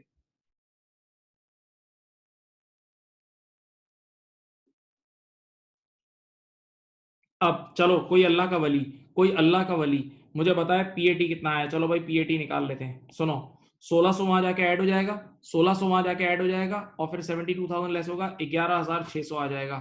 प्रॉफिट आफ्टर टैक्स 11,600 आ गया, प्रॉफिट आफ्टर टैक्स 11,600 आ गया। अब अब मजेदार चीजें शुरू होती हैं, अब मजेदार चीजें शुरू होती हैं, सुने।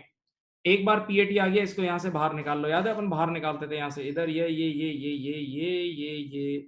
आ गया तुम्हारा पीएटी, ये आ गया तुम्हारा पीएटी, कितना आया 11,600, पीएटी आया 11,600। अब याद है इसमें टैक्स एक्सपेंस एड बैक हो जाता था, इसमें टैक्स एक्सपेंस एड बैक हो जाता था, इसमें टैक्स एक्सपेंस एड बैक होता था। चलो मैं तुम्हारा टेस्ट लेता हूँ, मुझे बताओ, टैक्स की ओपनिंग लायबिलिटी भी है और क्लोजिंग लायबिलिटी भी है, एक्सपेंस क्या होगा बताओ। टैक्स की ओपनिंग लायबिलिटी भी है और क्लोजिंग लायबिलिटी भी है, बताओ एक्सपेंस क्या होगा। कल पढ़ा है, लास्ट क्लास में पढ़ा है। ओपनिंग लायबिलिटी भी है और क्लोजिंग लायबिलिटी भी है, बताओ एक्सपेंस क्या होगा। क्लोजिंग लायबिलिटी एक्सपेंस होगा, बिल्कुल। ओपनिंग लायबिलिटी पे होती है, क्लोजिंग एक्सपेंस होता है। खुदा के लिए अब गलती नहीं होनी चाहिए यार, कोई घुस के पिटाई कर देगा तुम लोग की। यहां देखें, टैक्स एक्सपेंस आ गया 1500, और एक्सपेंस इसलिए ले रहा हूं क्योंकि इनकम स्टेटमेंट बना रहा हूं। चलो 11,600 में जरा 1500 ऐड करो, पीबीटी आ जाएगा। 11,600 में 15,000 ऐड करो, ये कितना बनता है? 26,600। अच्छा, नॉर्मल कैश फ्लो के सवाल के हिसाब से, नॉर्मल कैश फ्लो के सवाल के हिसाब से तो आपने पीबीटी निकाल दिया। नॉर्मल कैश फ्लो के सवाल के हिसाब से तो आपने पीबीटी निकाल दिया, लेकिन आपको इस सवाल में पीबीटी नहीं चाहिए, पीबीआईटी चाहिए। आपको इस सवाल में पीबीटी नहीं चाहिए बल्कि पीबीआईटी चाहिए।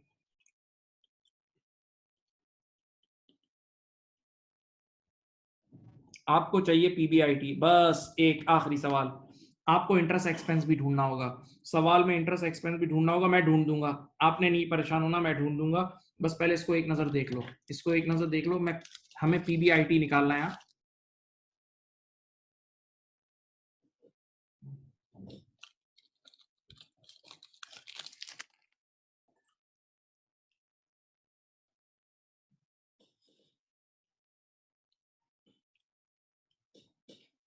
चलो इधर देखें, इधर देखें, सामने देखें, सामने देखें।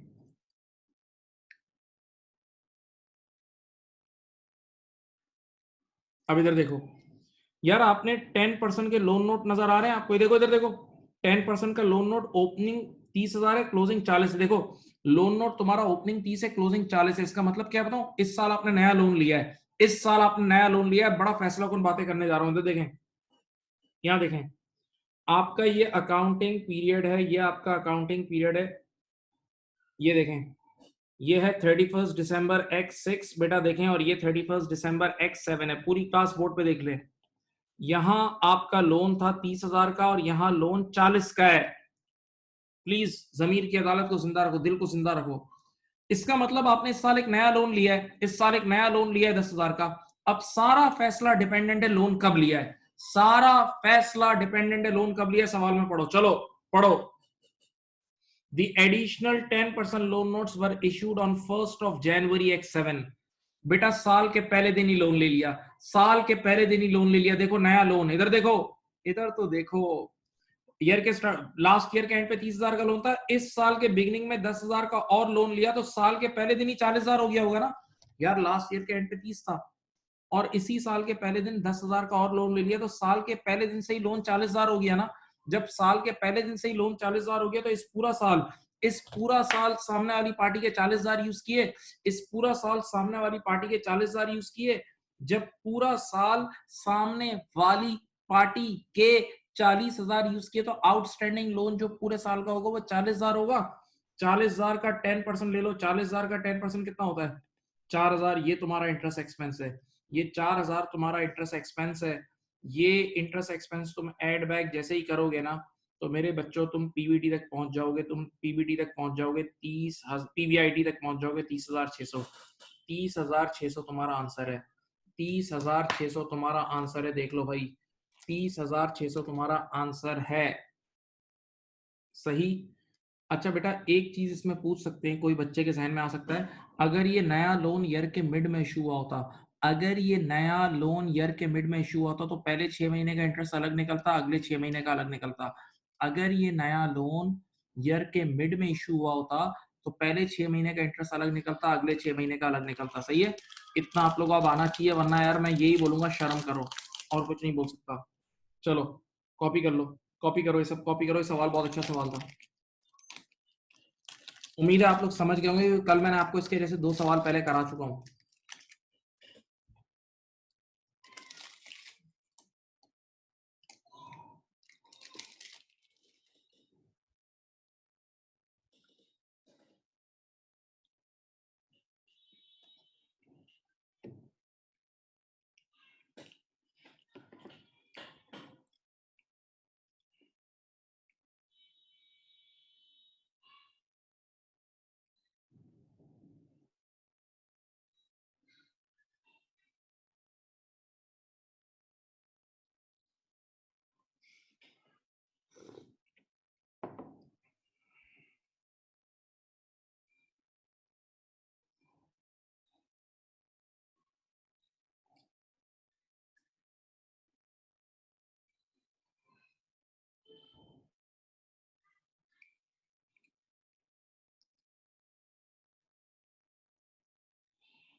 ये क्वेश्चन कैप्लन की किट में है मेरे बच्चों, कैप्लन की किट का सवाल था, कैप्लन की।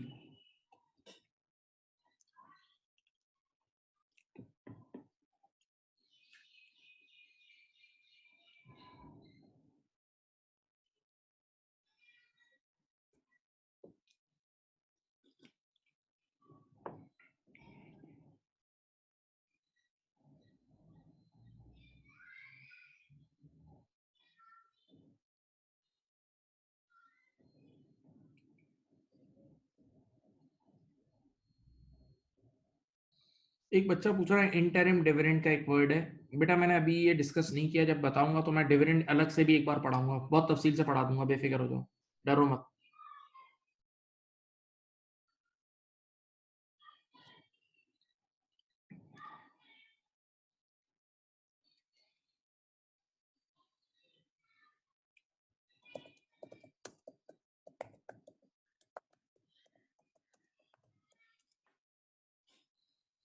ठीक है, कर लिया भाई, समझ में आ गया, बताओ, बोलो,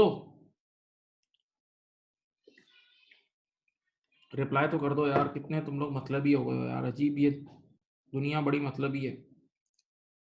जवाब दे दिया करो, बोल दो नहीं समझ में आया, जाओ साफ साफ बोल दो क्या बुराई है।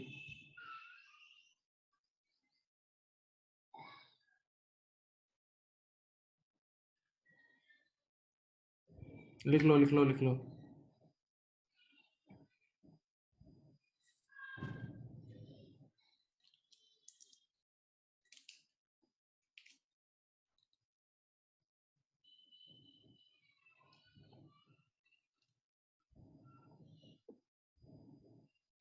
क्वेश्चन देख लें भाई, एक बच्चे ने क्वेश्चन देखना चाहता है, ये देख लो।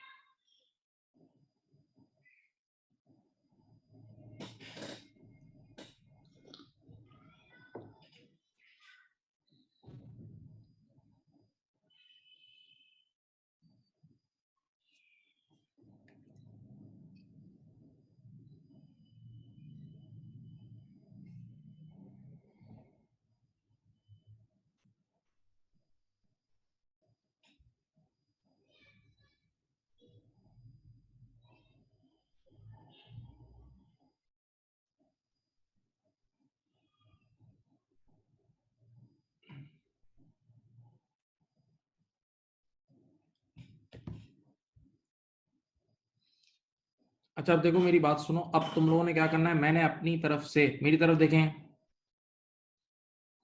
मैंने अपनी तरफ से जितना हो सकता था बता दिया तुम्हें, कब सवालात करा दिए, एग्जाम किट के जो टेक्निकल क्वेश्चन थे, थ्योरी सब बता दी, एक छोटी वीडियो भी भेज दी, वो भी जरूर देखना।